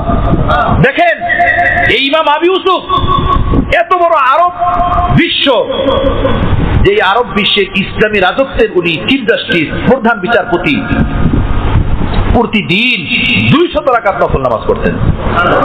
200 রাকাত। ছাত্ররা বলেন, শাগরেদরা বলেন, সাধারণ মানুষরা বলেন, আমরা ওনার কাছে যেতাম বিচার আচারের জন্য, ফায়সালার জন্য। ওনার মুখ দুটো এভাবে মাছের ঠোঁটের মতো এভাবে শুধু লড়তে থাকতো, জিকিরের কারণে এভাবে লড়তে থাকতো। লোক নাই, সাথে সাথে পাশি জায়নামাজ বিছানো থাকতো, কোনো কাজ নাই, কেউ মাস্টার জিজ্ঞেস করে নেওয়ালা নাই, তো সাথে সাথে নামাজে দাঁড়িয়ে আল্লাহু আকবার। আবার লোক আসছে, সালাম ফিরাইয়া তাদের সাথে কথা বলা শুরু করতেন। লোক চলে গেছে, আবার আল্লাহু আকবার, সুবহানাল্লাহ বিহামদি, সুবহানাল্লাহ। 200 রাকাত নামাজ পড়া প্রতিদিন, চিফ জাস্টিসের দায়িত্ব পালন করার সাথে সাথে এটা কোনো মামুলি বিষয়। সুবহানাল্লাহ। কিভাবে জিন্দেগিকে বন্দেগী বানাইছেন, জীবনকে কিভাবে ইবাদতের ভিতরে ডুবাইয়া দিচ্ছেন। ইমামে আবু হানিফা রাহমাতুল্লাহ আলাইহি, ওই মানুষ যে 40 বছর পর্যন্ত ইশার উযু দিয়ে ফজরের নামাজ পড়ছেন, বাইতুল্লাহ শরীফে গেছেন, তাওয়াফ করতেছিলেন, তাওয়াফ করতে করতে মুলতাজাম, হাজরে আসওয়াদ আর বাইতুল্লাহ দরওয়াজার মাঝখানের যে জায়গাটা মুলতাজাম, সেখানে এসে মুলতাজাম জড়ায়ে ধরে বললেন, আল্লাহ তুমি আবু হানিফার উপরে এত ইহসান করছো, দয়া করছো, কিন্তু আবু হানিফা তোমার ইহসান ও দয়ার কোনো হক আদায় করতে পারে নাই। তোমাকে যেভাবে ডাকার দরকার ছিল সেভাবে ডাকতে পারে নাই, তোমার বন্দিগি যেভাবে করার দরকার ছিল সেভাবে করতে পারে নাই। তুমি নিজ দয়ায় আমাকে মাফ করে দাও। ইলাহি মা আবাদনাকা হাক্কা ইবাদাতি ওয়া মা আরাফনাকা হাক্কা মারিফাতি। তোমার ইবাদতের কোনো হক আমি আদায় করতে পারি নাই। অত মানুষটা ওই যে 40 বছর যাবত ইশার উযু দিয়ে ফজরের নামাজ পড়ছেন। সুবহানাল্লাহ বিহামদি, সুবহানাল্লাহিল আযীম। আমার বন্ধু এভাবে জীবনকে জীবন বানাইতেন বন্দেগীর দ্বারা, ইবাদতের দ্বারা, এভাবে নিজের জীবনটাকে বন্দেগী বানাইয়া দিতেন। হযরত ফাতেমাতুজ জোহরা রাদিয়াল্লাহু তাআলা আনহা সম্পর্কে কোন এক কিতাবে দেখছিলাম, ঈশার নামাজের পরে নামাজে দাঁড়াইতেন, নফল নামাজে। ভাবলেন আজকে তো মন ভরে কোরআনে পাকের তেলাওয়াত করব। তেলাওয়াত শুরু করলেন আর ইসলাম থেকে 2 রাকাত নামাজের ভিতরে 30 পারা কোরআন শরীফ পড়তেন। হযরত ফাতেমা রাদিয়াল্লাহু তাআলা আনহা নামাজের সালাম ফিরে হাত উঠাইলেন, এর ভিতরে মসজিদে নববী থেকে আযানের আওয়াজ, আল্লাহু আকবার, আল্লাহু আকবার। ফজরের আযানের আওয়াজ কানে চলে আসে। আযানের আওয়াজ কানে আসার সাথে সাথে চিৎকার মেরে কান্না শুরু করলেন আর বললেন, আল্লাহ রাত এত ছোট হয়ে গেল যে ফাতেমা 2 রাকাত নামাজ পড়ে তোমার দরবারে একটু মন ভরে কাঁদতে পারলো না, আর রাত শেষ হয়ে গেল। আমার ভাইরা, আমার বন্ধুরা, আমাদের রাত কাটে মোবাইলে, ফেসবুকে, ইউটিউবে, টিভিতে, ভিন নারীর কল্পনায় জল্পনায়, দুনিয়ার মোহ নেশায় তালাশে আমাদের রাত কাটে। আল্লাহ আল্লাহ, এই মানুষগুলোরও রাত কেটে গেছে, তাদেরও রাত পার হয়ে গেছে, দিন কেটে গেছে, তারাও কবরে গেছেন। আমার বন্ধুগণ, আমাদেরও রাত শেষ হয়ে যাচ্ছে, দিন শেষ হয়ে যাবে, আমরাও কবরে যাব। সবাই সামনে কবর, ওই ঘাটি দিয়ে অতিক্রম হতে হবে। ওই ঘাটি অতিক্রম করা ছাড়া বিকল্প কোনো রাস্তা নাই, ওইটা অতিক্রম করতেই হবে সকলকে। সেটা সামনে কি প্রস্তুতি নিয়েছি, কি তৈরি আছে, তার জন্য কি প্রস্তুতি নিতে পারলাম, সেখানের পরিচিতি কি আছে? একদমই না, একদমই নাই। আমার বন্ধুগণ, জিন্দেগিকে বন্দেগী বানানোর ফিকির করি, জীবন নষ্ট না করি। অনেক বড় এক বুজুর্গ এখনো বেঁচে আছেন করাচি শহরে, হযরত মুফতি আব্দুর রউফ সাখরাবী, হযরত মুফতি শফি সাহেব রহমাতুল্লাহ আলাইহি, হযরত মুফতি তকি উসমানী সাহেবের বাবা, ওনার খলিফা। আর হযরত মুফতি শফি সাহেব রহমাতুল্লাহ আলাইহি হলেন হযরত হাকিমুল উম্মাত মুজাদ্দিদ মিল্লাত হযরত মাওলানা শাহ শাফরি থানবীর খলিফা। এই মুফতি আব্দুর রউফ সাখরাবী দামাত বরকাতুহুম এখনো দারুল উলুম করাচির উনি নায়েবে মুফতি, এখনো বেঁচে আছেন। ওনার এক কিতাবের ভিতরে এই ঘটনা আমি দেখছিলাম। আমার ছাত্র জমানাতে যখন আমি সেখানে লেখাপড়া করতাম, যে কোনো এক বুজুর্গ এক রাস্তার পাশ দিয়ে হেঁটে যাচ্ছিলেন, দেখলেন 2টা কবর। একদম কবরের সন্নিকটে হওয়ার সাথে সাথে দেখলেন যে একটা কবরের ভিতর থেকে কোরআনে পাকের তেলাওয়াতের আওয়াজ আসতেছে। ওই কোরআনে পাকের তেলাওয়াতের আওয়াজ। ওই বুজুর্গ একদম সুবহানাল্লাহ বলছেন, সুবহানাল্লাহ বইলা যাওয়া শুরু করতেন। ওই কবরের ব্যক্তি যিনি তেলাওয়াত করতেছিলেন, উনি তেলাওয়াত থামাইয়া বলেন, দাঁড়াও, এই মুসাফির তুমি দাঁড়াও। দাঁড়াইয়া গেছেন, দাঁড়াইলে জিজ্ঞেস করছেন যে তুমি আমার তেলাওয়াত শুই না সুবহানাল্লাহ কেন বললা? তো এই উপরের ব্যক্তি উনি বললেন, ভাই জিন্দা মানুষ কোরআন পড়ে না, জিন্দা মানুষ কোরআন জানে না, জীবিত মানুষ কোরআন ধরে না, তুমি আল্লাহর কোরআন কবরে বসে পড়ো। আমার অন্তর থেকে বেসাক্তা বের হয়ে গেছে সুবহানাল্লাহ, অনিচ্ছায় বের হয়ে গেছে সুবহানাল্লাহ। আচ্ছা আচ্ছা আচ্ছা, বলো তো তুমি এখানে কতদিন যাবত কোরআন পড়ো আর কিভাবে এই ফজিলত পেলে? যখন কবরবাসী ব্যক্তি বললেন যে আমার কোরআনে পাকের তেলাওয়াতে এত মজা লাগতো, এত আনন্দ পেতাম, এত স্বাদ পেতাম, যখনই তেলাওয়াত করতাম পরে দোয়া করতাম, আল্লাহ ওলামা মাশায়েখদের জবান থেকে শুনছি শত শত বছর কবরে থাকতে হবে, হাজার হাজার বছর কবরে পড়ে থাকতে হবে, সেখানে কি করব? আল্লাহ তুমি তোমার এই কোরআন পড়ার ব্যবস্থা আমার কবরে করে দিও। এই দোয়া আমি করতাম। আপনজনরা কবর দিয়া যখন চলে গেছে, দুইজন ফেরেশতা আমার কবরে এসে আমার হাতে কোরআন ধরাইয়ে গেছে। সেই থেকে বসে বসে কোরআন তেলাওয়াত করতেছি। কতদিন হলো দিন তো খবর নাই, বাকি এই কবরে বসে আমি 70,000 বার কোরআনে পাকের তেলাওয়াতকে খতম করছি, 70,000 বার। তো এই বুজুর্গ উনি বললেন, আল্লাহ আল্লাহ তোমাকে এত বড় মর্তবা ফজিলত দান করছেন। তখন এই কবরের ব্যক্তি বললেন, ঠিক আছে এটা একটা মর্তবা, এটা ফজিলত, কিন্তু শোনো আমি দুনিয়া থেকে চলে আসছি কবরে, 1000 বার এখানে কোরআনে পাকের তেলাওয়াত করছি, কিন্তু এর উপরে আমাকে কোনো সওয়াব দেওয়া হবে না। মর্তবা একটা ফজিলত, কিন্তু আমি সওয়াব পাবো না। কিন্তু আমি দেখলাম তুমি যে একবার সুবহানাল্লাহ বলছো, একবার সুবহানাল্লাহ বলার কারণে আসমান জমিনের মাঝখানের খালি জায়গাগুলো সব নেক দ্বারা ভরে গেছে। তুমি এখনো দুনিয়াতে আছো, তোমার এখনো জিন্দেগি বাকি আছে, হায়াত বাকি আছে, তোমার কামানের সময় আছে, আমার কামানের সময় শেষ হয়ে গেছে, কামানের সময় শেষ।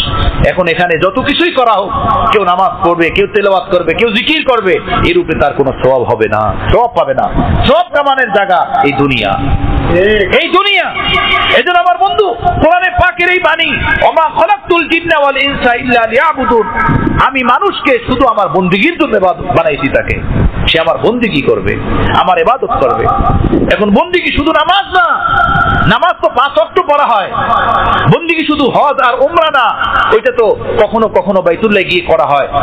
বন্দেগী শুধু রোজা না, এটা তো রমজান মাসে রাখা হয়। বন্দেগী শুধু যাকাত না, যেটা মালের একটা পার্সেন্টেজ হিসাবে দেওয়া হয়। বন্দেগী পুরো জিন্দেগি, মানুষকে বানাইতেই বন্দেগীর জন্য। এর মানে কি? এর মানে হলো আমার হাট বাজার, আমার দোকানদারি, আমার ঘুম, আমার খাওয়া দাওয়া, আমার বিবাহ শাদী, আমার বন্ধুত্ব ভালোবাসা, আমার 24 ঘন্টার উযু ইস্তেনজা এবং 24 ঘন্টার জীবনের কর্মকাজ, এই সবগুলো ইবাদত হইতে হবে, সবটাকেই বন্দেগী বানাইতে হবে।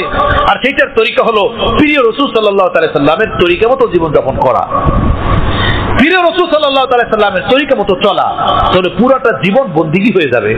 জিন্দেগি শুধু জিন্দেগি থাকবে না, জিন্দেগি বন্দেগীতে রূপান্তরিত হবে। এইটাই তো আমাদের কাজ, এইটাই তো আসল করণীয়। যে অবস্থাতেই থাকা, যেভাবেই থাকা, যেখানেই থাকা, আল্লাহর হুকুম নিয়ে বেঁচে থাকা, আল্লাহর হুকুম মতো থাকা। শুধু মসজিদে খোদাওয়ালা না, আর বাজারে বিলকুল ইবলিস শয়তান হয়ে যাওয়া, তা না। আমি মসজিদে যেমন আল্লাহওয়ালা, আমি দোকানেও আল্লাহওয়ালা। আমি বাইতুল্লাহ যেমন আল্লাহওয়ালা, আমি আমার খেতেও তেমন আল্লাহওয়ালা। আমি রমজান মাসে যেমন গুনাহ থেকে বাঁচনেওয়ালা, আমি গায়রে রমজানেও তেমন গুনাহ থেকে দূরই পবিত্র জিন্দেগি বানানেওয়ালা। এটাই হলো বন্দেগী। এটা কি বলা হয়? আমলে সালেহা। কোরআনের পরিভাষায় এটাকে আমলে সালেহা বলে। যে নেক কাজের সাথে কোনো গুনাহ থাকে না, পাপ থাকে না, ওই কাজকে বলে কি? আমলে সালেহা। কথা বুঝতেছেন? আর কোরআন শরীফ আল্লাহ পাক বলছেন, যাদের ঈমান থাকবে, ঈমানের পরে আমলে সালেহা থাকবে, তাদের ঠিকানা হলো জান্নাতুল ফিরদাউস। আমলে সালেহা বলা হয় নেক কাজের সাথে সাথে গুনাহ না করা। মিথ্যা বলা গুনাহ না? গুনাহ না। কাউকে ঠকানো গুনাহ না? গুনাহ না। ওজনে কম দেওয়া গুনাহ না? গুনাহ না। মা বাবার সাথে বদসলুকি করা গুনাহ না? গুনাহ না। মুরব্বিদের সাথে বেয়াদবি করা গুনাহ না? গুনাহ না। কারো হক মারা গুনাহ না? গুনাহ না। স্ত্রীকে অযথা কষ্ট দেওয়া গুনাহ না? গুনাহ না। স্বামীকে কষ্ট দেওয়া গুনাহ না? গুনাহ না। কাউকে মারা, বকা, কাটা গুনাহ না? গুনাহ না। কারো জমি দখল করে রাখা, কারো মিরাস তাকে না দেওয়া, কারো হক তাকে না দেওয়া, আমানতের খেয়ানত করা, ওয়াদা খেলাফি করা, এগুলো গুনাহ না? গুনাহ না। পিঠ পিছে কারো গীবত করা, কারো উপরে মিথ্যা অপবাদ দেওয়া, এটা গুনাহ না? গুনাহ না।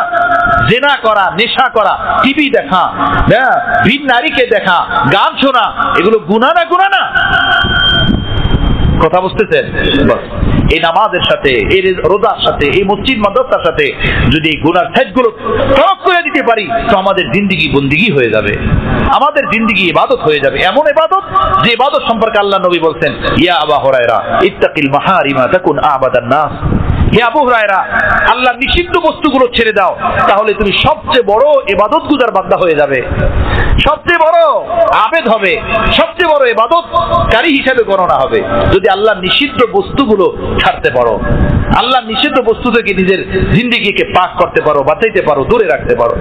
আমার বন্ধুগণ, তো আমাদের সকলের ফিকির করা দরকার, আলেম, গায়রে আলেম, তলেব ইলম, ওস্তাদ, সাধারণ মানুষ, গায়রে সাধারণ মানুষ, যে লেভেলেই যে আছি, সবার জীবনটাকে বন্দিগি বানানোর ফিকির করা উচিত।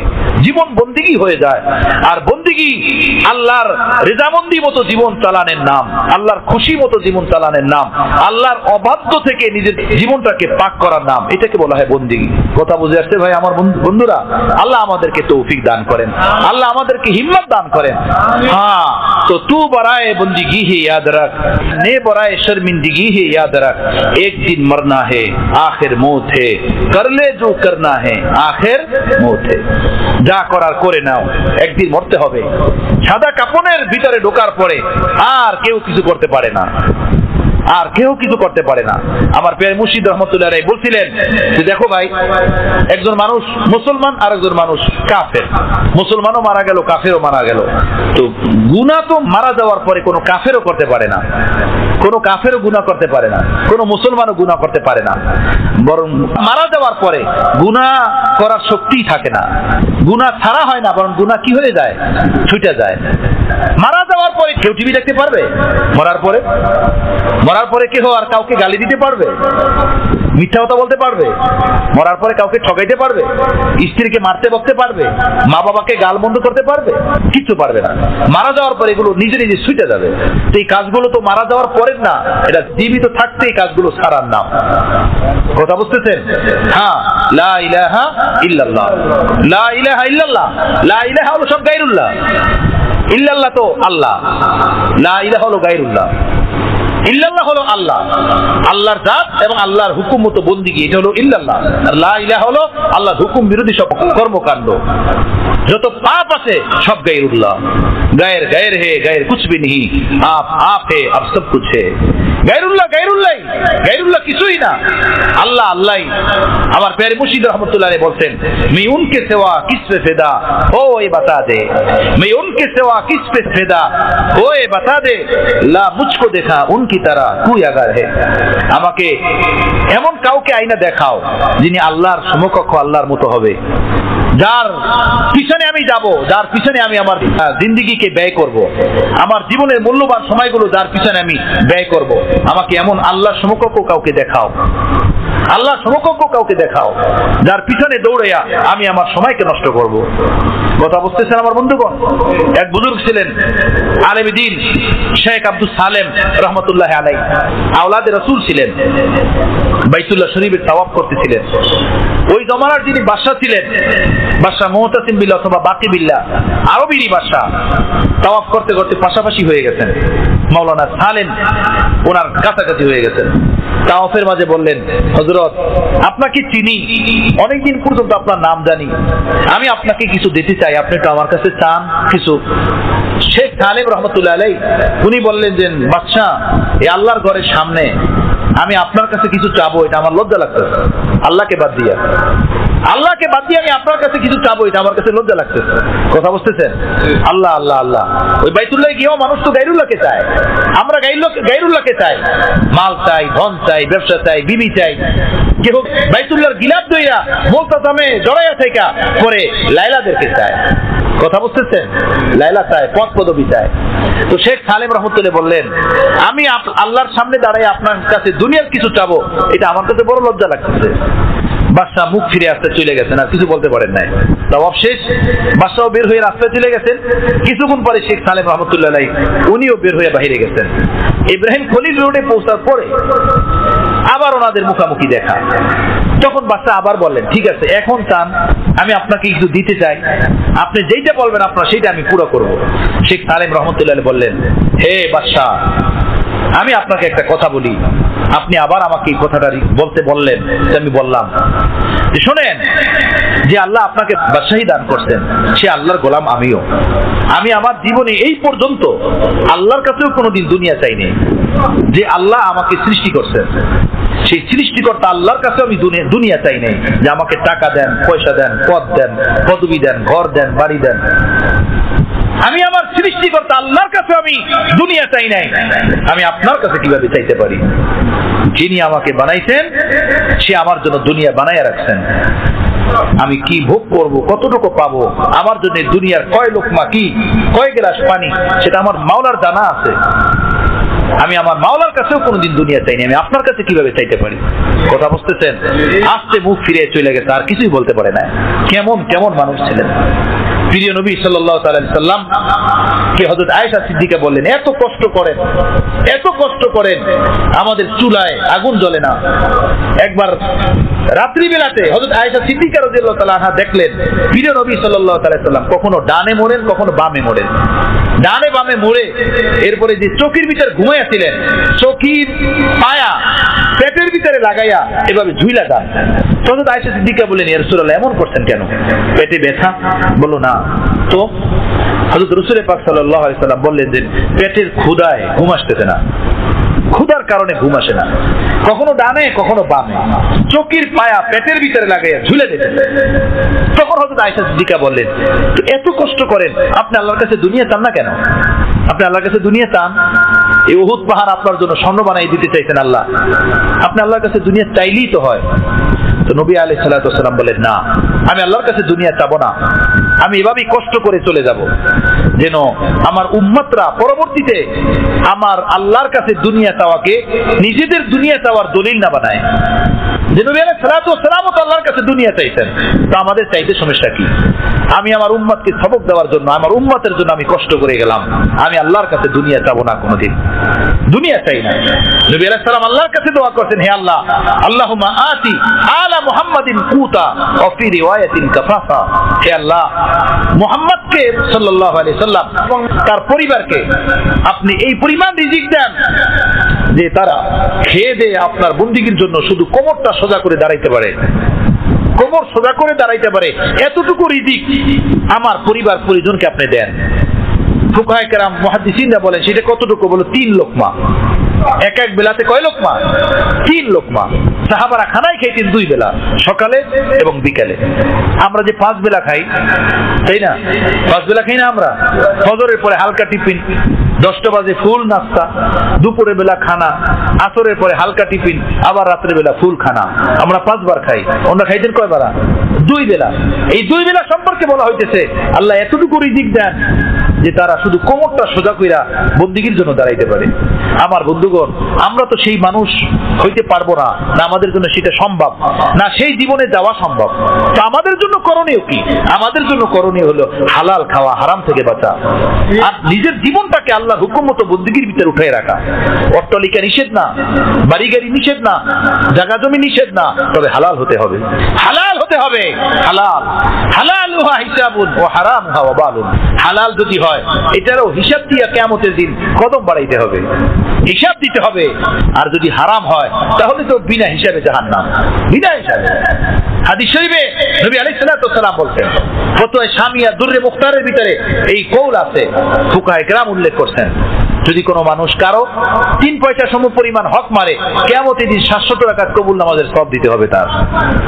নাউযুবিল্লাহি মিন যালিক।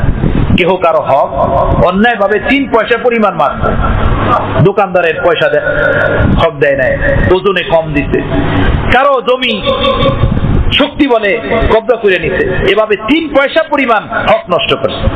যাই না বুঝা বিবির মহারানা দেয় নাই, বিবির কাছ থেকে মাপ নেয় নাই, মিরাজ উল্টা পাল্টা ভাগ করছে, কথা বুঝতেছেন? হক মারছে 3 পয়সা সম পরিমাণ, তো কিয়ামতের দিন 700 রাকাত কবুল নামাজের সওয়াব দিতে হবে তার। নাউযুবিল্লাহি মিন যালিক। তো ভাই, আমাদের জন্য করণীয় হলো এই হালাল খাওয়া, জুলুম থেকে বাঁচা এবং নিজের জীবনটাকে বন্দিগি বানানোর ফিকিরে লেগে থাকা। না জানে বুলালে পিয়া কিস ঘড়ি তু রহ যায় তখতি খড়ি কি খড়ি। আমার প্যারে মুর্শিদ বলেন, আকার কাজা বাহুশ কো বেহুশ কর গই, হাঙ্গামায়ে হায়াত কো খামোশ কর গই। এই মাদ্রাসার মুতামিম মাওলানা আতিক সাহেব দেখেন কত বয়স। ওনার ভাইকে জিজ্ঞেস করলাম, বললেন যে 45। হ্যাঁ, হ্যাঁ, 44-45 বছর বয়স, সুস্থ মানুষ, বলেন একদমই সুস্থ, শুধু একটু ডায়াবেটিক্সের সমস্যা ছিল, দুনিয়া থেকে চলে গেছে, তাই না? কার কখন ডাক আইসা যায় কেউ ফিরাইতে পারবে না, এখান থেকে কেউ ফিরাইতে পারবে না। সেজন্য প্রস্তুত থাকা, তৈয়ার থাকা, যেন ডাক আসলে ফ্রেশ হয়ে যাওয়া যায়। সেখানে হাজার জনার দায়ভার, হাজার জনার পাওনা দাওনা, হাজার জনার সাথে হিসাব কিতাব, এগুলো সাথে জড়াইয়া থাকা, এটা ভালো মানুষের আলামত না, ভালো মানুষের কাজ না। সাফ সুতরা থাকা, একদম পরিষ্কার থাকা, স্বচ্ছ থাকা, কারোর সাথে এক টাকার লেনদেন না থাকে, বিবির সাথেও না, মা বাবার সাথেও না, অন্য মানুষ তো অন্য মানুষ। হ্যাঁ, এজন্য কারো যদি কোনো হক থাকে, তার হক তার পর্যন্ত পৌঁছে দেওয়া এটা জরুরি, না হয় তওবা কবুল হবে না। হক কইরা বাইতুল্লাহ শরীফ গিয়েও যদি কাঁদে, তার কাদা কবুল হবে না।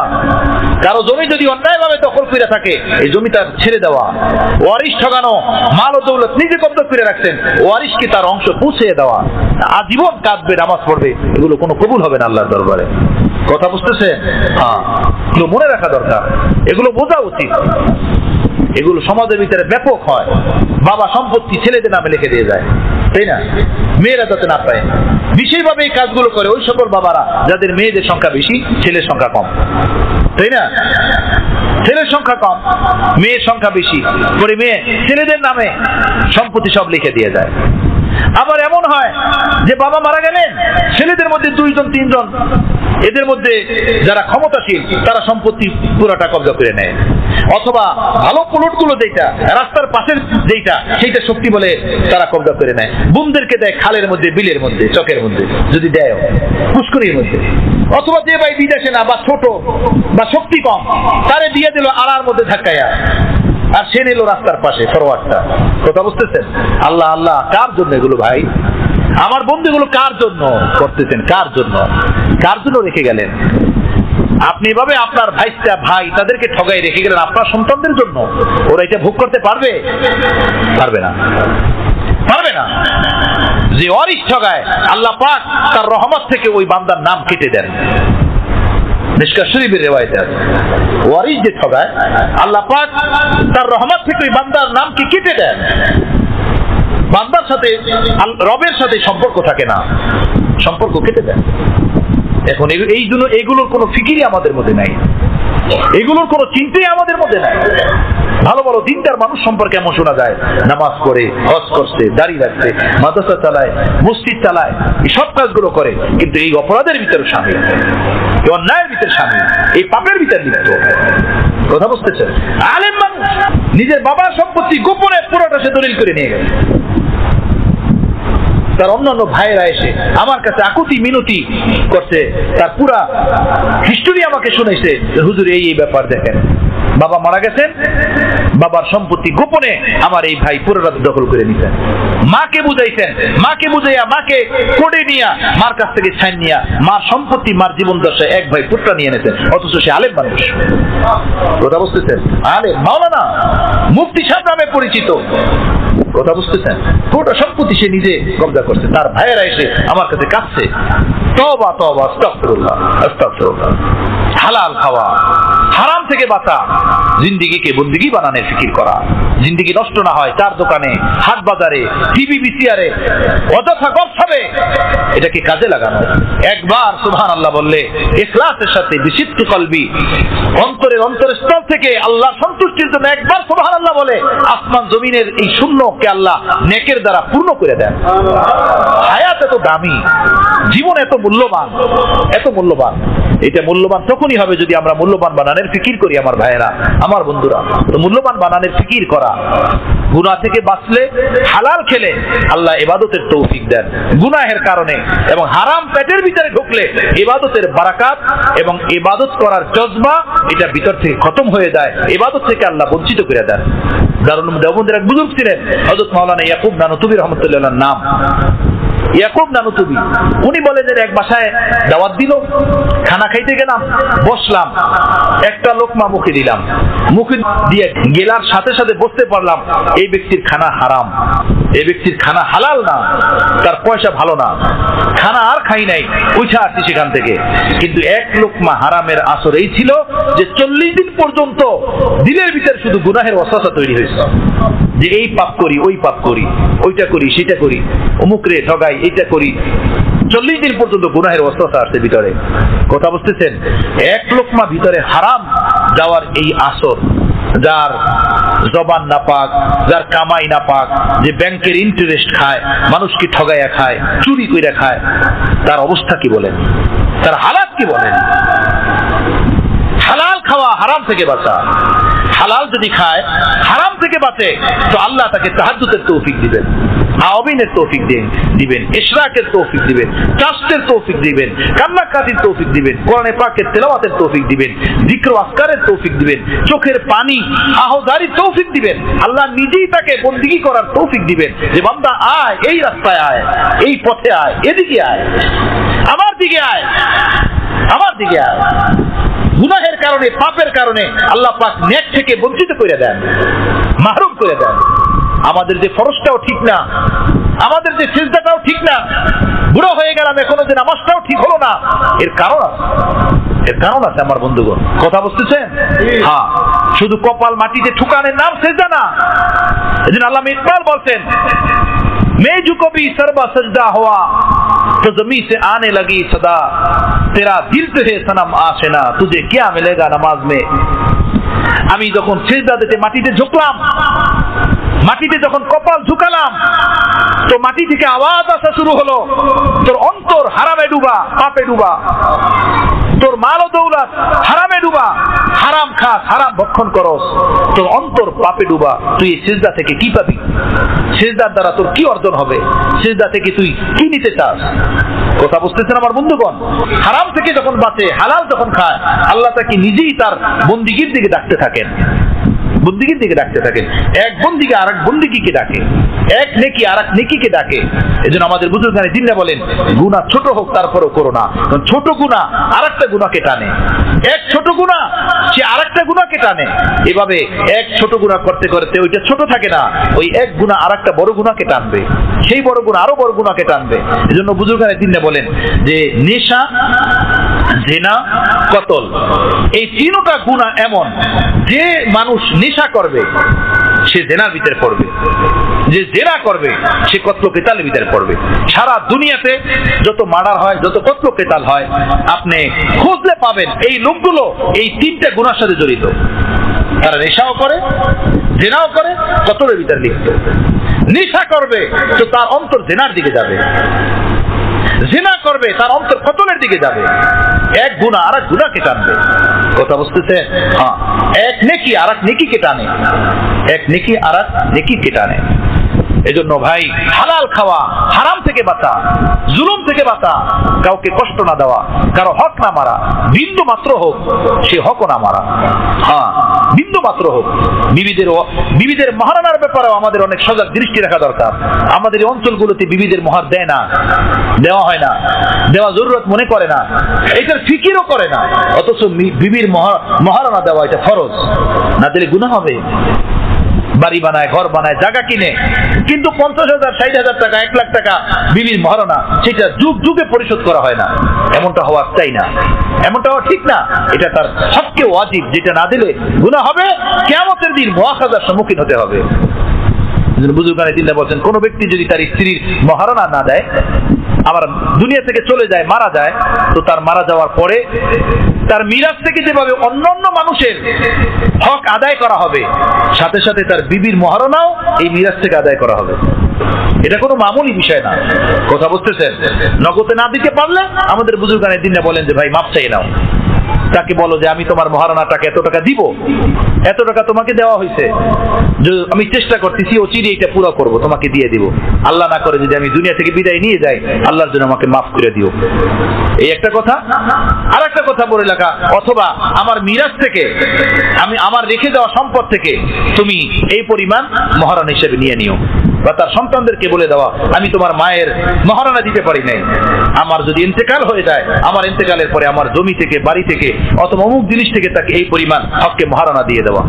হযরত হাকিমুল উম্মাহ থানভী রাহমাতুল্লাহ আলাইহি ওনার বাবা ওনার মায়ের মহারণা দিতে কিনা এটা উনি কোনো নির্ভরযোগ্য সূত্রে জানতে পারেন নাই যে ওনার মার মহারণা ওনার বাবা দিতেন কিনা। তো ওনার দিলে খেয়াল হলো যে আগের জমানার ব্যাপার, যদি আমার বাবা আমার মায়ের মহারণা না দেন তো কিয়ামতের দিন তো আল্লাহর দরবারে জবাব দিতে করতে হবে, তো কি করা যায়?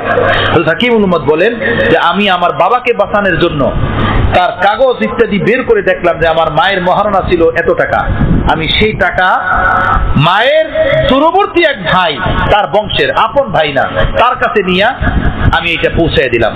মিরাজ সূত্রে আমার মায়ের সেই ওয়ারিশ হয়, তাকে গিয়ে দিয়ে বললাম যে মামা আমার মায়ের মিরাজ সূত্রে আপনি ওয়ারিশ হন, যদি আমার মায়ের মিরাজ কেউ পায় তো সেটা আপনি তার হকদার। আমার জানা নাই আমার বাবা আমার মায়ের মহারণা দিচ্ছেন কিনা, তো আমার এই মায়ের মহারণা টাকাটা এটা আপনাকে আমি দিয়ে গেলাম। কিয়ামতের ময়দানে আল্লাহ যদি আমার বাবাকে জিজ্ঞেস করেন তো আপনি একটু সাক্ষী দিয়েন যে বাবার পক্ষ থেকে তার ছেলে আশরাফ আলী আমার কাছে বাবার মহারণা দিয়ে গেছিল। সুবহানাল্লাহ। চিন্তা করেন সন্তান কেমন আর তাদের আখিরাতের ফিকির কেমন। আমরা দুনিয়াদারি করি, সম্পূর্ণ দুনিয়াদারি করি, মাদ্রাসা চালাই তার ভিতরে দুনিয়াদারি, মসজিদ চালাই তার ভিতরে দুনিয়াদারি, আমাদের হজ ওমরা এগুলো দুনিয়াদারি, আমাদের দাড়ি টুপি এগুলোর মধ্যেও দুনিয়াদারি ভরা।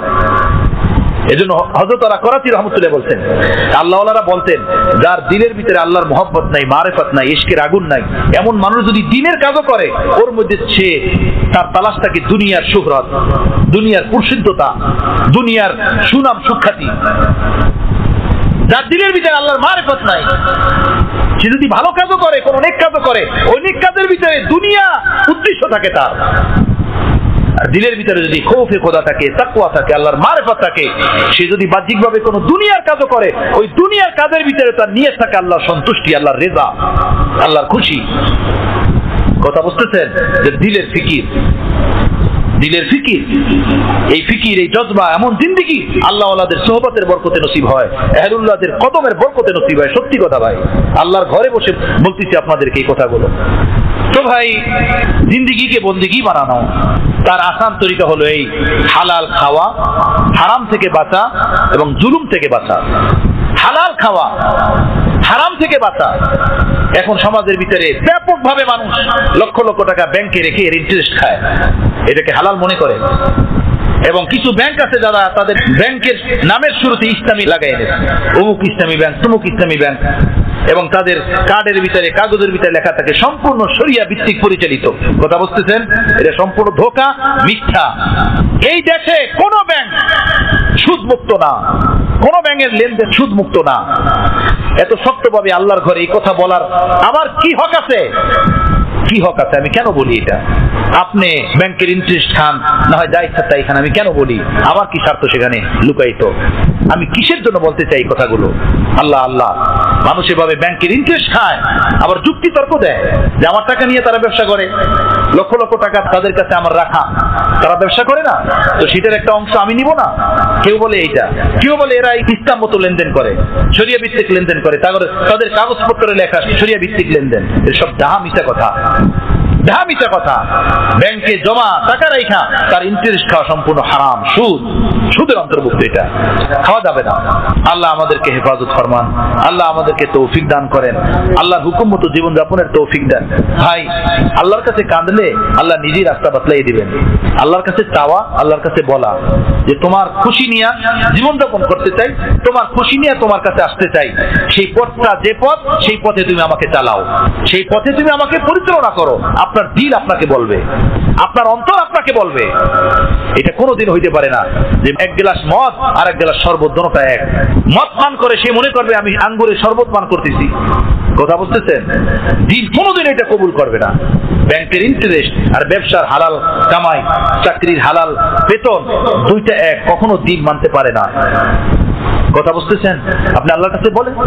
অনেকে এভাবে জিজ্ঞেস করে যে এটা আমার জন্য হালাল কিনা হারাম কিনা।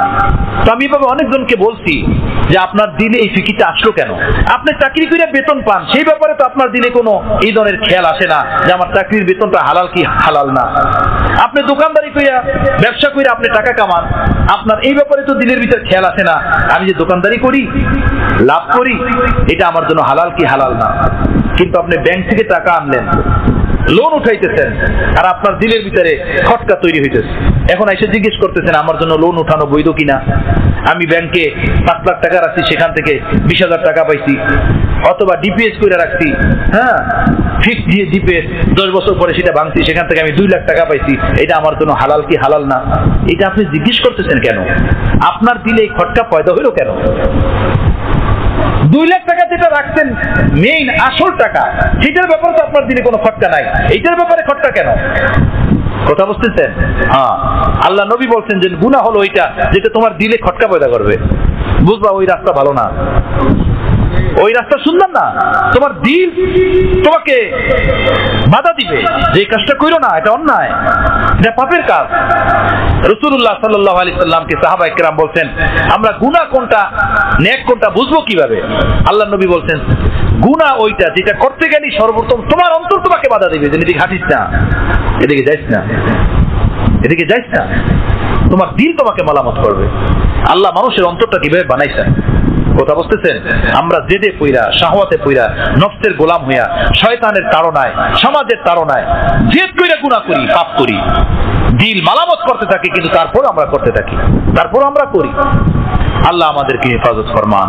আল্লাহ আমাদেরকে সৎ পথে চলার তৌফিক দেন, হালাল খাওয়ার তৌফিক দেন, হারাম থেকে বাঁচার তৌফিক দেন, জুলুম থেকে বাঁচার তৌফিক দেন, এবং বন্ধু জিন্দেগিকে বন্দিগি বানানোর তৌফিক দেন। আর জিন্দেগি বন্দিগি এভাবেই হবে যদি হালাল খেতে পারি, হারাম থেকে বাঁচতে পারি, জুলুম থেকে বাঁচতে পারি, নিজের সময়টাকে কাজে লাগাইতে পারি।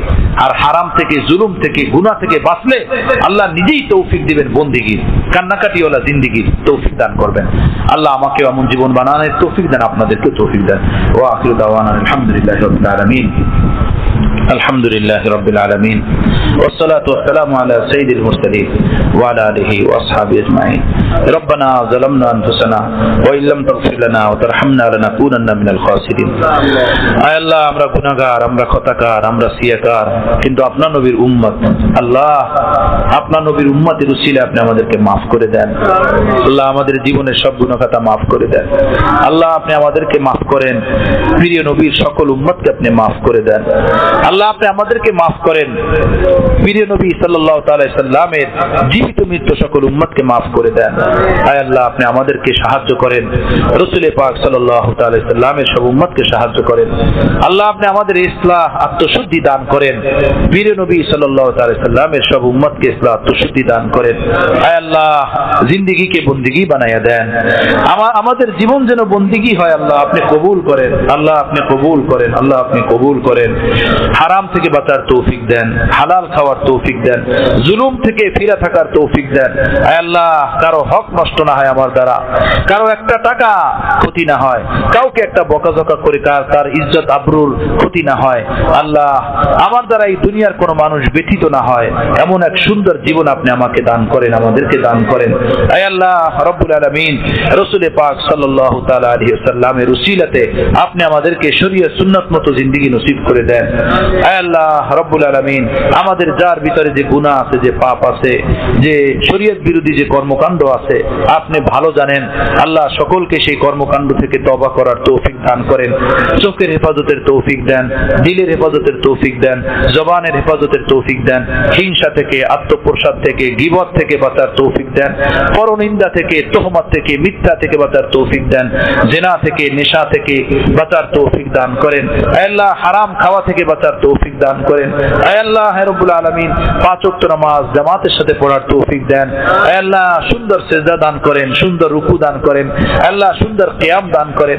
আল্লাহ নামাজের ভিতরে খুশু দান করেন, নামাজকে নামাজের মতো করে পড়ার তৌফিক দান করেন।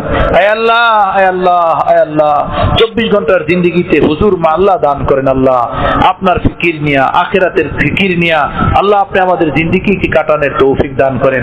24 ঘন্টা যেন আমাদের অন্তরে আখিরাতের অ্যালার্ম বাজতে থাকে। আল্লাহ 24 ঘন্টা যেন আমাদের অন্তরে আখিরাতের ঘুন্ডি বাজতে থাকে। আয় আল্লাহ কবরের ডাক কখন এসে যায়, আমরা খালি হাতে দুনিয়া থেকে চলে যাই, এই ফিকির যেন আমাদের অন্তর ভিতরে লেগে থাকে। আর সেই ফিকির নিয়ে আমরা যেন আমাদের জিন্দেগিকে বন্দিগি বানাইতে পারি, তৌফিক দান করে দেন। আয় আল্লাহ আপনি তৌফিক দান করেন। রমজানের রোজা ইহতিমামের সাথে রাখার তৌফিক দান করেন। যাদের জীবনের নামাজ রোজা কাজা হয়ে গেছে সেগুলো আদায় করার তৌফিক দান করেন। ওলামায়ে কেরামদের থেকে জেনে জীবনটাকে সুন্দর করার তৌফিক দান করেন। আল্লাহ এই মাদ্রাসাকে কিয়ামত পর্যন্তর জন্য কবুল ফরমান। আল্লাহ এই মাদ্রাসার মুহতামি মাওলানা আতিকুল ইসলাম সাহেব অল্প বয়সে দুনিয়া থেকে বিদায় নিয়ে গেছেন। আল্লাহ তার কবরকে আপনি জান্নাতের বাগিচা বানিয়ে দেন। এই মাদ্রাসার আল্লাহ আঙ্গিনায় এসে ঘুমাইয়া আছে, আল্লাহ আপনি তাকে নিজ দয়ায় মাফ করে দেন, তাকে আপনি জান্নাতুল ফিরদাউস দান করেন। তার স্ত্রী, সন্তান, বাবা মা, ভাই ব্রাদার যারা বেঁচে আছেন আল্লাহ তাদেরকে আপনি দীর্ঘ হায়াত দান করেন। আল্লাহ এই মাদ্রাসা ওনারা পরিচালনা করেন, এখানের জায়গা জমি ওনারা দিচ্ছেন, আল্লাহ ওনাদের এই দান আপনি কবুল করেন। এর দ্বারা এদের দুনিয়া আখিরাত দোনো জাহানকে আপনি সুন্দর বানিয়ে দেন। আল্লাহ মাদ্রাসার तमाम হাজত জরুরত পূরণ করেন, মাদ্রাসাটাকে তালিম তরবিয়তে উন্নতি অগ্রগতি দান করেন। আল্লাহ আমলি জিন্দেগি বানায়া দেন, ছাত্র ওস্তাদ সকলকে আপনি আল্লাহ ওয়ালা বানায়া দেন। অসংখ্য বান্দাদেরকে মাদ্রাসার খিদমতের জন্য কবুল ফরমান। এলাকার সব শ্রেণীর মুসলমানদেরকে মাদ্রাসাকে ভালোবাসার তৌফিক দান করেন। দান সদকা টাকা পয়সা দিয়ে মাদ্রাসার পাশে দাঁড়ানোর তৌফিক দান করেন। আল্লাহ মাদ্রাসাকে আপনি দাওরা পর্যন্ত কবুল করেন। আল্লাহ আশপাশের সব জমিগুলো মাদ্রাসার জন্য কবুল করে নেন। মসজিদের কাজ চলতেছে, আল্লাহ মসজিদের অবশিষ্ট কাজগুলো পূর্ণ করে দেন। মাদ্রাসার দরজা এবং মাদ্রাসার অবশিষ্ট কাজ যা যা দরকার প্রয়োজন আল্লাহ সব আপনি মিটিয়ে দেন। যারা দান করতেছেন, যারা অতীতে করছেন আল্লাহ সকলের দান আপনি কবুল করেন। আল্লাহ আরো অত্র এলাকার সব শ্রেণীর মুসলমান ভাইদেরকে মাদ্রাসার খিদমতে আগাই আসার তৌফিক দান করে দেন। আসাতায়ে কেরাম, তলাবায়ে কেরামদেরকে থাকা খাওয়ার উত্তম ব্যবস্থা করে দেন। তালিম তরবিয়তের ভিতরে আল্লাহ মনোযোগী হওয়ার তৌফিক দান করেন। সুন্নাত মতো ছাত্রদের খিদমত করার তৌফিক দান করেন। আল্লাহ আমলি জিন্দেগি ছাত্রদের ভিতরে থাকে, ওস্তাদদের ভিতরে থাকে, সেই ফিকির আপনি আমাদের সকলের ভিতরে দান করে দেন। আয় রব্বুল আলামিন আমাদের দোয়া মুনাজাত সাইয়্যিদুল মুরসালিন নবী রাহমাতুল আলামিনের উসিলায় কবুল ফরমান। আমাদের দেশকে আপনি স্থিতিশীল করে দেন। আল্লাহ দেশের ভিতরে আপনি শান্তি নাজিল করেন। আল্লাহ দেশের तमाम পেরেশানি আপনি দূর করে দেন। আল্লাহ খনিজ পদার্থের ভিতরে আপনি সীমাহীন বরকত দান করে দেন। আল্লাহ আমাদের দেশটাকে আপনি স্বয়ং সম্পূর্ণ করে দেন। আল্লাহ জিনিসপত্রের দাম আপনি কমাইয়া দেন। অভাবী মানুষের অভাব দূর করে দেন। ঋণগ্রস্ত মানুষের ঋণ আদায়ের উত্তম ব্যবস্থা করে দেন। আল্লাহ অসুস্থ মানুষদেরকে আপনি সুস্থতা দান করেন। এই মজলিসে যারা অসুস্থ তাদেরকে সুস্থতা দান করেন। আমাদের বাসা বাড়িতে আমাদের বাচ্চা কাচ্চা আল্লাহ আপনজন, মা বাবা, প্রিয়জন যারা অসুস্থ তাদেরকে সুস্থতা দান করেন। আল্লাহ আমাদের প্রিয়জন যারা কবরবাসী আল্লাহ আমাদের এই মাহফিলের এই প্রোগ্রামের সওয়াব তাদের কবরে পৌঁছে দেন। আল্লাহ তাদের কবরকে আপনি জান্নাতুল ফিরদাউস বানায়া দেন। রব্বুল আলামিন আপনি আমাদের দোয়া মুনাজাত সাইয়্যিদুল মুরসালিন নবী রাহমাতুল আলামিনের উসিলায় কবুল ফরমান। আল্লাহ হারামাইন শরীফাইনের সফরকে কবুল করেন। যারা আপনার ঘর নবীর রওজা দেখছেন তাদেরকে বারবার দেখার তৌফিক দেন। যারা দেখেন নাই তাদেরকে দেখার তৌফিক দান করেন। আল্লাহ আপনি কবুল ফরমান, আপনি কবুল ফরমান। ইসরায়েলকে আপনি ধ্বংস করে দেন, বরবাদ করে দেন। ফিলিস্তিনের মুসলমানকে আপনি মুক্তি দান করেন। আল্লাহ ফিলিস্তিনকে শক্তিশালী একটা স্বতন্ত্র রাষ্ট্র হিসাবে কবুল ফরমান। বাইতুল মাকদাসকে মুসলমানের হাতে আপনি বিজয় দিয়ে দেন। আল্লাহ আরব রাষ্ট্রগুলোকে আপনি এক করে দেন। আল্লাহ চতুর্পাশে সব আরব রাষ্ট্রগুলোকে ফিলিস্তিনের পক্ষে দাঁড়ানোর তৌফিক দান করেন। আল্লাহ আপনি কবুল ফরমান। জালেমদের হাতকে আপনি ভেঙে দেন। আল্লাহ জালেমদের तमाम শক্তিকে চূর্ণ বিচূর্ণ করে দেন। রব্বুল আলামিন মাজলুমদেরকে আপনি মদদ করেন। অভাবী মানুষের অভাব দূর করেন। আল্লাহ ক্ষুধার্ত মানুষের ক্ষুধা দূর করেন। পিপাসিত মানুষের পিপাসা দূর করেন। সকলের দুঃখ কষ্ট আপনি দূর করে দেন। প্রিয় নবীর উম্মত দুনিয়ার আনাচে কানাচে যে যেখানে আছে আল্লাহ সকলের হাজত জরুরত প্রয়োজন আপনি মিটিয়ে দেন। সকলকে প্রিয় নবীর দ্বীনের উপরে জুইমা থাকার তৌফিক দান করেন, কোরআন ধরার তৌফিক দেন, নামাজ ধরার তৌফিক দেন, আল্লাহ হালাল খাওয়ার তৌফিক দেন, গান বাজনা টিভি বিসিআর থেকে বাইচা থাকার তৌফিক দেন, চোখের হেফাজত জবানের হেফাজতের তৌফিক দেন। ওয়া সাল্লাল্লাহু তাআলা আলা খাইরি খালকিহি মুহাম্মাদিন ওয়া আলিহি ওয়া আসহাবিহি আজমাইন। আমিন আমিন আমিন বিরহমাতিকা ইয়া আরহামার রাহিমিন।